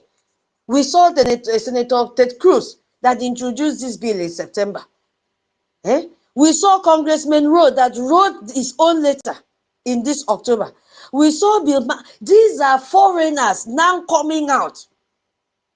They are the ones now coming out. International media, they began to cover all these stories. And then suddenly, Khan silence became impossible to maintain. And the discrepancies between what the international community was saying, that Christians are being murdered in Nigeria, and what Khan was saying, became too obvious. The difference was 7-up. And Khan now realized that it was losing its credibility. Yes, not just internationally, but within even its own members, including me, because I'm a Christian. Nigerian Christians were asking, why can't Khan speak up for us? Khan had the mind, Khan had the guts to deny us. Hey, in the midst of Christians that were bleeding, Khan had the mind to disown Christians. Khan had the mind to abandon Christians. And then on October 8th, there was this forced admission. After months of denial, after months of international pressure, after Senate Cruz bill, after Congressman Moores wrote his own letter, and it now came out, Christian genocide. Can clarifies petition. I saw it in the news headline. I said, really? And if you, my people, if you go back and look at that title, that Khan did not say, Khan tells the truth. Oh. You know me, I love taking time to read. Excuse me. He did not say Khan tells the truth or Khan stands with persecuted Christians. Go back and read it. No. Khan said it was clarifying its position. Go back and read it. As if there had been some misunderstanding. You know, as if Khan has been speaking clearly all along and people just didn't understand. You understand? Let me read from the excerpt from Khan on October 8th because I had to bring it out. He said, Khan affirms without hesitation that many Christian communities in parts of Nigeria, especially in the north, have suffered severe attack, loss of life, and the destruction of place of worship. Did you hear what he wrote there? Okay, fine. Christians are being killed. We admit it now, but we have no choice. That is what it means there. That is the translation I'm seeing there. Okay, Christians have been killed. We admit it because we have no choice in admitting it. Because if you look at the phrase, he said, without hesitation. Without, he said, Khan affirms without hesitation. That is gaslighting if you look at it very well. Because Khan hesitated for many years. Khan remained silent for months, even as the international outcry grew every day. Now Khan wants to pretend it never hesitated. Who is Khan fooling? Eh? And he went again and said, these realities are painful reminders of the urgent need for government and security agencies to act decisively to protect every citizen regardless of religion. And for me, I don't know what that means to you. For me, it means that we are going to gently suggest that maybe the government should do something. But we won't blame the government directly. And we certainly won't call for sanction or international intervention. Because if you notice how carefully his wordings have been selected, Khan doesn't say the Nigerian government has failed Christian. Mbano. Khan does from say he was selecting his word. He did not say the Nigerian government is complicit. No. Only the senators call the spade a spade. Can't just say, oh, there is an urgent need for action. As if the problem is just that nobody has gotten around to protection Christians, rather than the government deliberately refusing to protect Christians. And I copied this one again from the statement. It said, the association has established mechanism for recording incidents of religious motivated killings, engaged with international partners, written to the International Criminal Court in the Hague, and hosted global Christian organizations such as the World Evangelical Alliance and the Lucent Movement. In my mind, I was like, look at all the things we have been doing behind the scene. We are not completely useless. Because this paragraph is, Khan attempts to claim, he's claiming credit. That is what Khan is doing. Notice what he did not say. Khan did not say, oh, when they wrote to the ICC, or what response they got. No, he did not say like that. Khan did not say that their mechanism for recording incidents have produced. Khan did not say that what concrete actions resulted from hosting international organizations. Nothing like that. So it's all vague. Vague. All about protecting Khan's reputation. All vague and defensive. And Khan went on to say, our concern remains that these cries for justice and protection are too often met with delay or denial. Oh my God. When I saw this, I was, yes, so there is a problem with denial. But we are not going to mention that. We were part of that denial for months. That is the meaning of what Khan wrote there. This is perhaps the most infuriating sentence in the entire statement that this man made that day. Khan complain about delay or denial, as if Khan himself wasn't participating in that very the denial just months earlier. If you have the statement or the speech from Khan, you can look at what I'm reading. He said the pain of Christian families torn apart by violence must never be treated as mere statistics. This is the one that pained me the most. Because what I understand is that, oh, we realize we've been treating this date and statistics for years. So now we are going to say we shouldn't do that, even though that's exactly what we've been doing. This is hypocrisy. For years, CAN has issued generic statements about unfortunate incidents, regrettable violence, that has been their terminology, without naming the perpetrators. They dodge from naming it, without even calling it genocide, without demanding international intervention. And now CAN has the audacity. This thing is paining me to say that Christian days shouldn't be treated as statistics. CAN has never been treating them as statistics this entire time.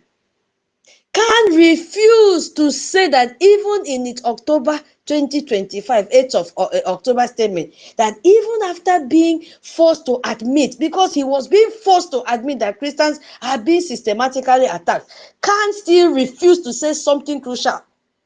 CAN refused to call it genocide. Go and read it, you will see. CAN refused to call it the name genocide. Yes. CAN refused to name the perpetrators. CAN did not say Fulani militias. No. CAN does not even say Islamic jihadists. CAN uses vague language about those who perpetrate violence. Go and read the letter, you will see. He refused to call for sanction. Go and read it. I am not saying what I'm not sure of. Go and read it. There is no way in CAN's statement that, does support what Senator Cruz bill stated. No. He did not support it. They refuse to acknowledge the government complicity. Can't just say, suggest the government should do more. Which government? Have they ever done anything to protect Christians? Can't refuse to support our self-determination as Biafrans. They have never acknowledged us. I don't even expect them to acknowledge us, but I'm calling them out. Because Biafrans are the majority Christians that they are killing. And you may ask me, why are you so hard on CAN? Yes, so I am very, very hard and angry. Because at least, leadership matters a lot in anything that we are doing. And timing matters as well. Courage also matters as well. You may say, oh, at least they eventually admitted the truth. But is that what they should do? For how many years? When your house is on fire, you don't wait for months to call fire department. You call them immediately. For months, CAN have been silent. And more Christians have been killed to the extent that they even had to behead the CAN president. And they were still muted. That is why it is paining me. Even now, CAN admission is too little, so fragile. They're isolating the words that they use. They are not coming out to say how it is. They should have been calling for CPC. They should be the first to call for Nigeria to be designated as a CPC nation. That is what they should have been doing. Instead, what are they doing? They're busy protecting their relationship with the Nigerian terrorist government. That is what CAN is doing. So that was why I said I really, really need to just pour out my mind against CAN in what they have done to Christians, because they have been silent. The Nigerian government felt emboldened to continue its denial campaign, because if your father is denying you, what do you expect your neighbors to do? Nigerian Christians felt abandoned by their own leadership. CAN is like a father for all Christians in that country. But what did they do? They abandoned Christians. They disown us because they want to maintain their status quo in Aso Rock. They want to be flying with private jets.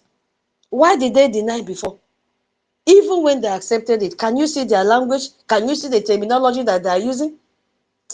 I will yield here, please. My co-host, are you there? Holland, are you there? Holland or Guinea, what happened today? Now, are you there, Holland? Hey. Holland, can anybody hear me? Yes. I can hear you. I can hear you. Maybe he's busy. Okay. I think somebody is requesting from Chooks. Chuku, we just have 30 minutes more. Please, if you want to speak, you can, request for mic now. We have just 30 minutes. Chuku, are you there? Chuku, you have the mic now, Chuku. Where is he, sir? I can't find him again. Okay, senior citizen, yes, you have the mic. Maybe internet has kicked out Chuku. When he comes back, he will speak. Senior citizen, oh, yeah, go ahead, senior citizen. Thank you and good job. God bless you for the work you're doing. Because I wanted to speak on Khan. Khan, they are not Christians. Khan is a camouflage. Nigeria terrorist Islamic government set aside. They use them to deceive Christians. They use them to control pastors. They use them to also, convey the message or the plan, the Islamic agenda. Nigeria government have, they use them to convey it to the local churches. You understand? So it's like Khan has become the motto, a conveyor of Islamic agenda, all their plots and plans. They now use them to push it down to the local villages and towns, pastors. And this is why you won't be surprised that the fake pastor will not come to church today. This same today is the day Fulani terrorists will attack the church. And then all the members will, a lot of members will be killed. The ones that won't be killed are the ones that didn't go to church that day for God's mercy. But the pastor knows when they are called, this fake pastor, they know when these people, Fulanis, are about to attack. That day they will go to crusade somewhere else. Because they can't work with the caliphate. You see, Sultan of Sokoto, that is their papa, have also told them, or told us, that when you attack Boko Haram, you attack Allah. So people like Sultan of Sokoto are the people that will now, that are manipulating the Khan, that are telling the Khan what to do, what to say, when to. Have you ever had Khan speaking up against the killings of the Christians? No. They have been deaf, dumb, and blind on top of the situation going on. So Khan is a camouflage. They are being used by terrorist Islamic Nigeria government against Christians. In fact, Islam in Nigeria have really how do I say it, have encircled Christianity, and they are hitting them the last hit to see if they can dismantle Christianity in Nigeria. So, and this is also where citizens will now have to, or members will now have to come up to really do their duty, whereby you now see that your pastors are not doing anything concerning the situation because Khan is telling them what to do, that is been corrupt already. You members, brothers and sisters, Biafrans, Nigerians, this is now when you as a Christian, as a member, will rise up and defend yourselves. I remember some years back when they are being told, pastors, kit your ushers, give them ammunition to protect your members. Why the service is going on? Because at a particular time, then people will be in church doing service. Boko Haram will just attack them while they are inside the church. So they were told, arm your ushers, kit them very well, so that they will be able to protect even your members and you as a pastor while the service is going on. But these fake pastors wouldn't do that. They pretended like they didn't hear it, and these jihadists keep on killing Christians. So Khan is as good as useless. It's a camouflage. Khan is still under Islamic Fulani Nigeria government. So Christians, you have been on your own. Rise up, defend yourselves, fight for yourself, for your liberation. Thank you. I stop here. Thank you, senior citizen. Biafrans, we have 20 minutes to go and join our fundraising. All that we are saying all these days, and we will continue to say, it ends with our Ije and our Ijemma. Don't just attend space and be in the listening section without taking part in funding your freedom and liberation. We are not going back. We are not going back. Never. So please, we need that your one Ije. We need that your one Ejemma. Yes. Please, it is high time we come out, we turn up. There's something that will be shown on the screen. You have to log into the Zoom. Yes, you have to log into the Zoom room and then partake in the fundraising. We are not doing cinema. We are not doing cinema. Even if it is one AJ that you have, one Ejemma that you have, bring it. We will collect. Chuku, are you there now? Thank you so much, senior citizen. Chuku, are you there? I think Chuku is not close to his or her mic. I don't know the gender. Chuku? Hello, Chuku. What is this one? Uda, Guinea. We don't give mic like that here. You can go to One Nigeria. We don't need distraction here. So we know they do like that. You go to One Nigeria, please. We don't need you. Or you go to the listening section. Thank you. We don't have time for this distraction. Chuku, are you there? These are the people that will come and distract us. Go and join your One Nigeria space and talk. They leave us alone. Chuk, okay, your money. Go ahead, please. Say Chuku is not here. Okay, thank you for giving me the mic. Please share the space. Greetings, Yeah, go greetings, ahead, your great money. Biafrans. Yeah. Yes, Come. good afternoon, everyone. I greet Biafra BRGIE government. I appreciate the efforts of our government for keeping us alive. It is a very amazing thing to the stage that we are today.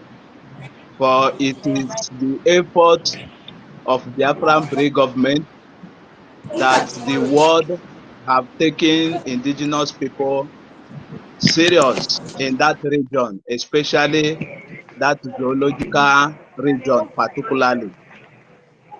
So the matter of the indigenous people there being killed, it have started for long. It have started for long. We all we grow up inside it. We have been seeing it. It have been happening around us. So it is no more a new thing. Both those Fulanis, Nigerians who are denying the fact that we are saying the reality to the world, that we have been targeted by the Islamist regime all over the world, not only the Christian, both we the Biafrans, we have been targeted by the Nigeria Islamization government, and we have been targeted by the slave master empires, which have been funding Nigeria directly and indirectly, just to make sure that we Biafra remain under their captivity. So can coming up to deny those that they are leading. Now it let for the black people to decide if truly this religion that these people bring to us, if truly if it is for our own good, or then just bring it for them to use the religion to wipe away our race. Because I don't see the reason why a particular people have been targeted, have been killed, have been pushed onto all kinds of hardship of life just to survive, and this religious leader never see anything evil about it. That is why when I realize that these people, they never mean well for me, I rather turn my back toward them, because they are not for us. Even before I was born, Christians in that region have been targeted in other regions. Our own is that we have been targeted right from 80s. That is the case of Biafra. So, but other believers in that region have been targeted for years and for decades. So, coming out to deny them that these people are not being targeted, my advice to those citizens, to those Biafrans who are still following these people, is for them to deny them. Is for them to, this is the right time for we to make choice wisely.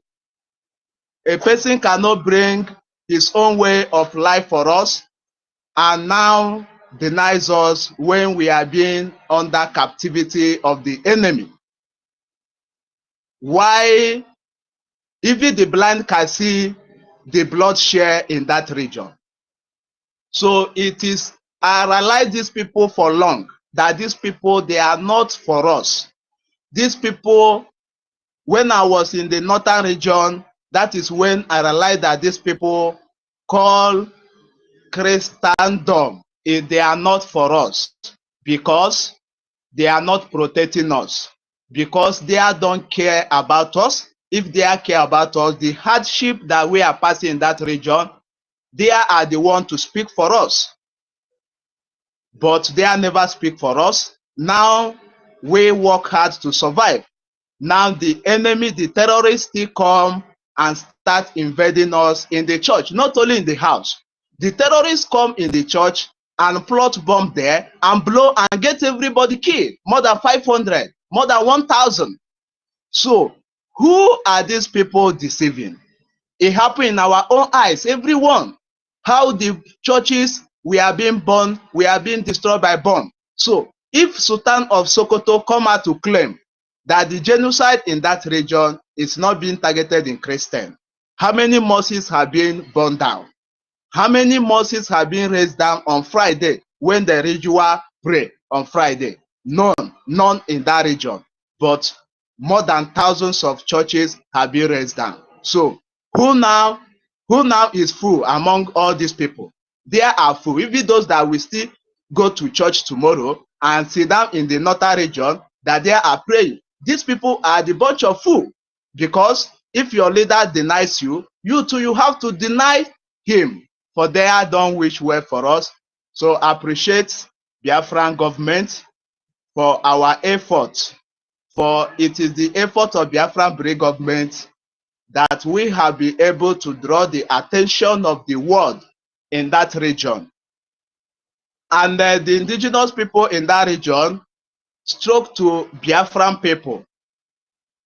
This is the right time for we to fight so hard, for we to be able to live. We all have seen how the world have been playing politics with our life. Even in our own time, the masquerading that we are passing through under the religion, the people who are leading us come out to deny us. So what remains? If not for America today, who is speaking for us? Nobody. So this is the right time for we to wake up and fund the right focus. And that right focus is Biafra. For we to be able to restore ourselves, for we to be able to live in this land of the living. For we have so many enemies, and we are seeing them. They are approaching nearer. And those that we think that they will speak for us, they are not ready. Because even those people have already been occupied by the enemies. Thank you so much for giving me the opportunity. I leave the mic here. Thank you.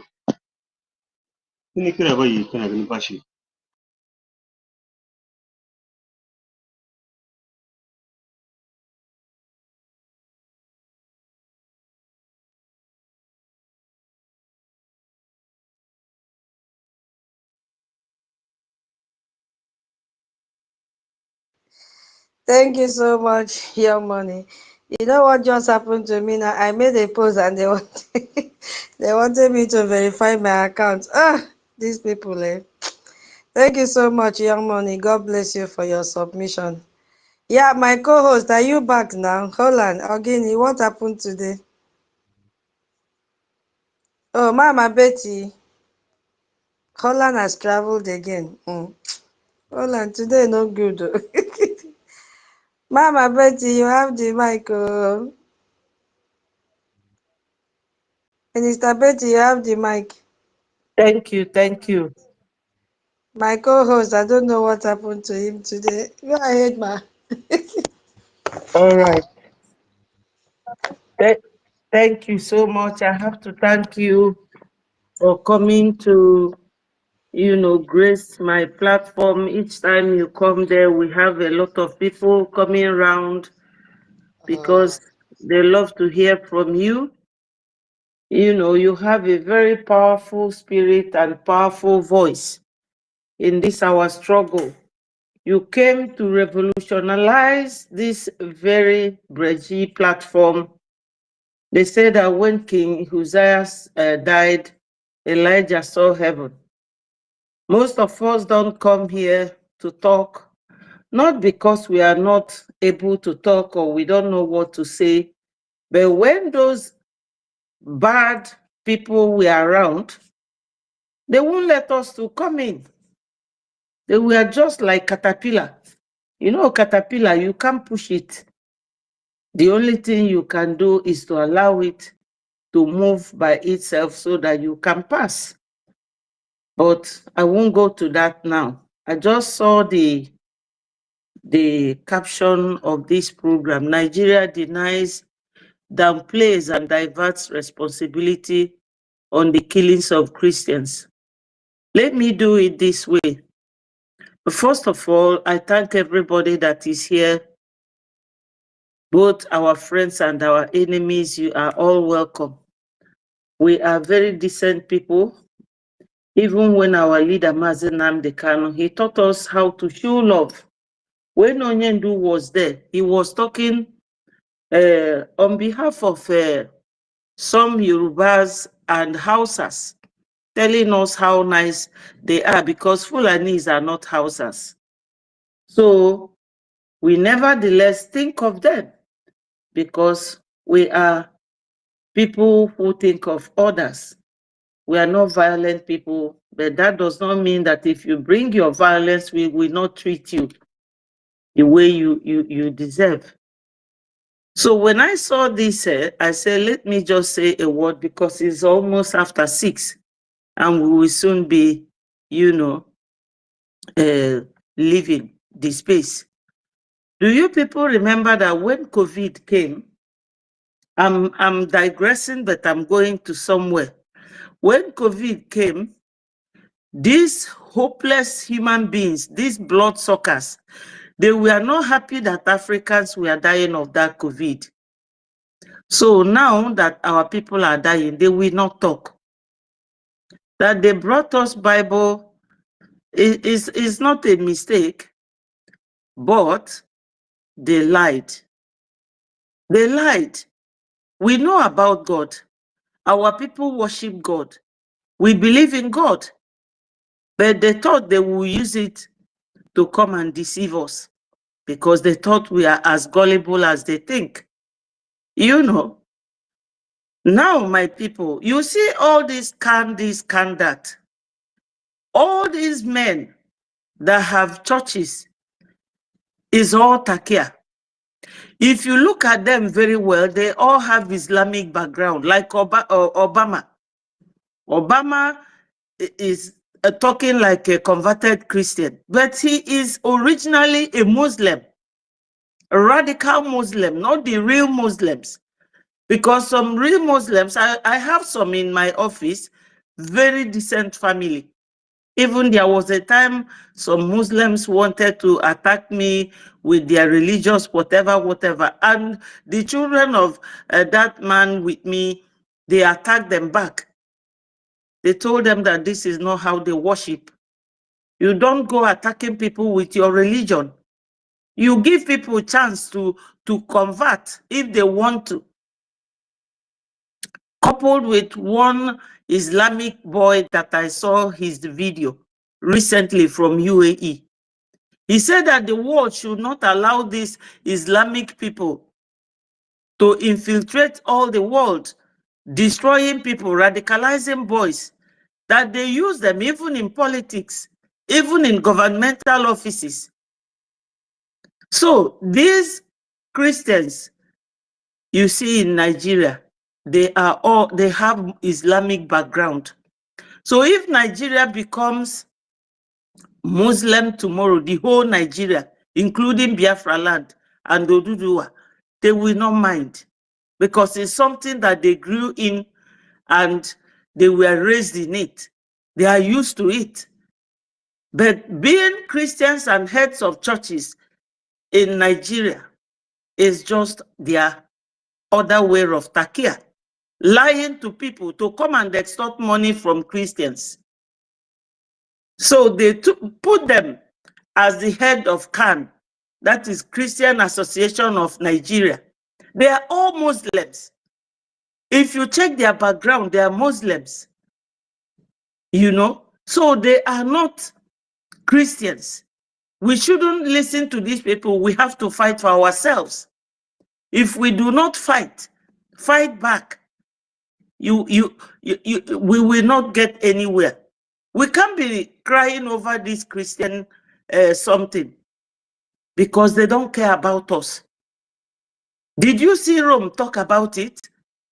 Seriously, no. They will all come and pay lip service. And when these Christians gather all the tithes and all the money, they will send it to Rome. This time, I don't care. I am a born Catholic, but I don't care anymore because they are not doing what they are asked to do. Even our Lord Jesus Christ told us that some people will use his name to deceive us. So what are we talking about? We know all their lies.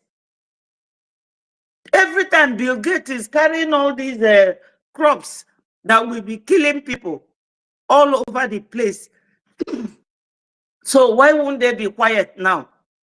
When they developed COVID-19 in Wuhan, who developed it? Obama was there because Obama is Hussein. All of them that sponsored it, they took it to Africa, believing that it will wipe us out. But because COVID does not survive in a hot or temperate country, only in a cold country where it was developed. All this politics, we know it. They think we are fools. We cannot be fools forever. No, my people. Don't look at anybody that they are Christians or they are can or this or that. It is just your relationship with God. That's what I believe in now. Because Britain and Nigeria are friends. And they are watching the way these people are killing Christians, burning churches. They are not saying a word. The other day they went to Manchester to attack a Jewish building. You see what's his name? He ran out. He came out and talked just to one building. But look at what is going on in Nigeria. Has he ever talked? So my people, I don't care. We should just fight for ourselves. Donate. Today is in the next 1 hour now. We will get at it. We, Ndishoji, we should leave these Oyibo people. They are full of shit. I am not begging for any pardon because I am outraged. These people are really dealing with us. Christian nonsense. They know that they are killing us. You know, the last pope that died, he went to Syria and airlifted some people. to Italy and gave them refugee status. Was he not there when all these things were happening in Nigeria? Has he ever visited Africa? So my people, this Oyibo, right from time, they are very deceitful, they are liars, and our Lord Jesus Christ himself told us. And now I believe that they killed Jesus because he's a black person. Yes. If he is like one of them, they won't. They are just painting all these things white because they want to deceive who they want to deceive. The whole of Israel are all blacks. Where are they today? They have wiped them out and went to Turkey and wherever to bring people to come and replace. Egypt, the same. So if we keep quiet, these people, I'm telling you, we have to sponsor our own freedom, fight for it. My people, now especially that somebody who cares for Christians is in power in America. Only Donald Trump, you know. So we hear all these things. When he came in that day, because he's not singing their song, they all started walking out from UN because he's the only man who stands before them and tell them the truth.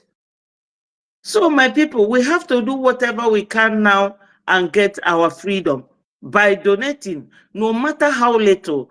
Please, if you do not have a Zoom app, go to Play Store, download it, so that this evening, it doesn't take up to 10 minutes.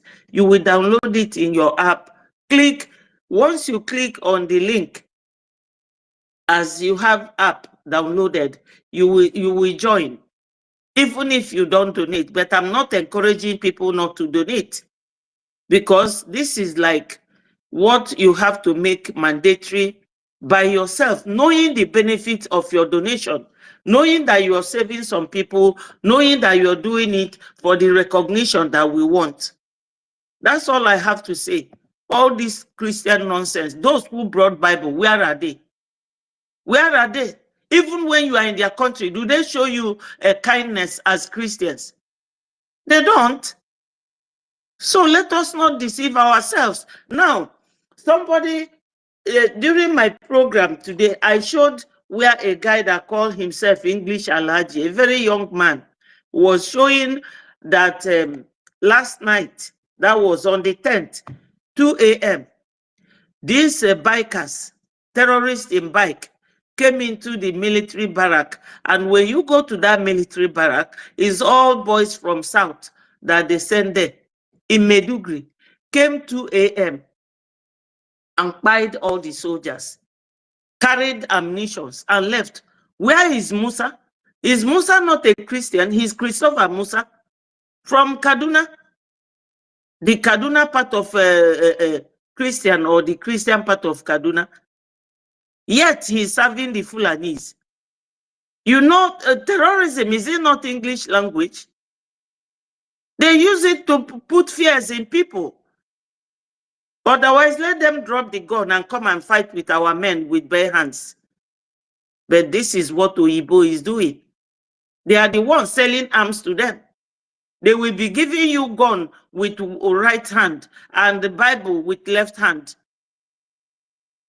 Why are we going to dwell in it? Don't we have brain? Can't we think? Have we lost our senses to know when somebody is being very deceitful? Very conniving and condescending group of human beings. No, my people, we can't continue to listen to them. I mean, when you die, they say judgment day. They did not say crucifixion day. So when the judgment comes, prepare yourself. Before God, you will plead for your own case. I thank God that he said judgment day, not crucifixion day. We are no longer concerned about this Christian nonsense. Thank you, my people. I'll see you all in the Zoom donation time. Thank you. Thank you, tutors, for your good work. Thank you, Obi, my sister. And Eunice, thank you once more. And Unyenye, everybody, Rage and Fury, Holland, I thank you all. Young Money, Asiebu, Ndewonu. Thank you, my people. Ndewo, Mama, the beautiful woman, Mama Minister Betty. Thank you so much for your submission. Ndewo, hey, my co-host today, Ndewo to all Biafrans that tuned in this little time that we had to discuss together and learn from each other. Thank you so much. We have to now move over to our fundraising. Please, please, please bring your 1AJ mind. That is all that you have. Bring. So we have to end now and then go to our fund. Somebody's Mr. mic. Tutor, Hey. Mr. Tutor, please, I will not be able to be at the fundraising. Please, I want to give the website. Please, I beg you, only for read the website, then I will send my 100. That is all I'm waiting for. Please, I will not be at the fundraiser. Okay, anytime I see that, I will I will send it to the person that helped me to do that. Thank you. What do you want me to do? Because it wasn't clear. No, just the current website to my to my space DPM. I will use it. Okay, Mama that's all I Betty, need. Mama Yeah. Betty, Minister Betty. Yes. Yeah, please, can you answer him? He's asking for the new website. Do we have any new one as of today? Or everybody's paying? Last week, our information minister said that everybody should pay to their representatives any account that your rep gives you, because they are still working on that very link. Okay, Do you understand it? yeah, Afam, just Okay, I understand. Then I will try to check who is my dictation on Ikemba State. Then I will check that. Yeah, thank you. okay. I will also follow up the other one. If he gives me, I'll forward it to you as well. Thank you so much, Biafrans. Thank you. I really appreciate your time. So grab your cup of coffee. Let's move to our fundraising and do what we know how to do best. Thank you, my co-host Holland, even though internet did not allow you. LB Chicago, Mama Betty, Young Money, Farm, Beauty Eunice, Senior Citizen, Stella, Madam Key, internet kicked you out, no problem. Benuwa, Senior Citizen, Ezebina. Everyone here, I really appreciate you. I appreciate your time and your contributions. Those are the listening session. Without you, who will we be talking to? Thank you so much. Yeah, God bless each and every one of us. We are very happy that the US Congress now have taken our battle on their head. They are the ones that are fighting this battle now for us from above. And this has always been our prayers. They've carried it upon their head to make sure Nigeria is designated as a CPC country. And you know what that means. We are so proud of them and we keep on appreciating them. More people are joining the team. Yes, very soon they go hear them. That panic that Akpabio is panicking, he said nobody can win this fight. They know what is coming. Yes, so he said by the time the sanctions begin to come in, so sanctions, they know that sanctions are coming and it's going to affect them. It's a targeted sanction. So, but we have to do what we are supposed to do as Biafrans. We have our own responsibilities. So please, let's keep on united and we will get this Biafra very fast. Thank you so much. See you all in our fundraising. Bye. I'll end the Zoom now. Thank you so much. I love all of you. Thank you.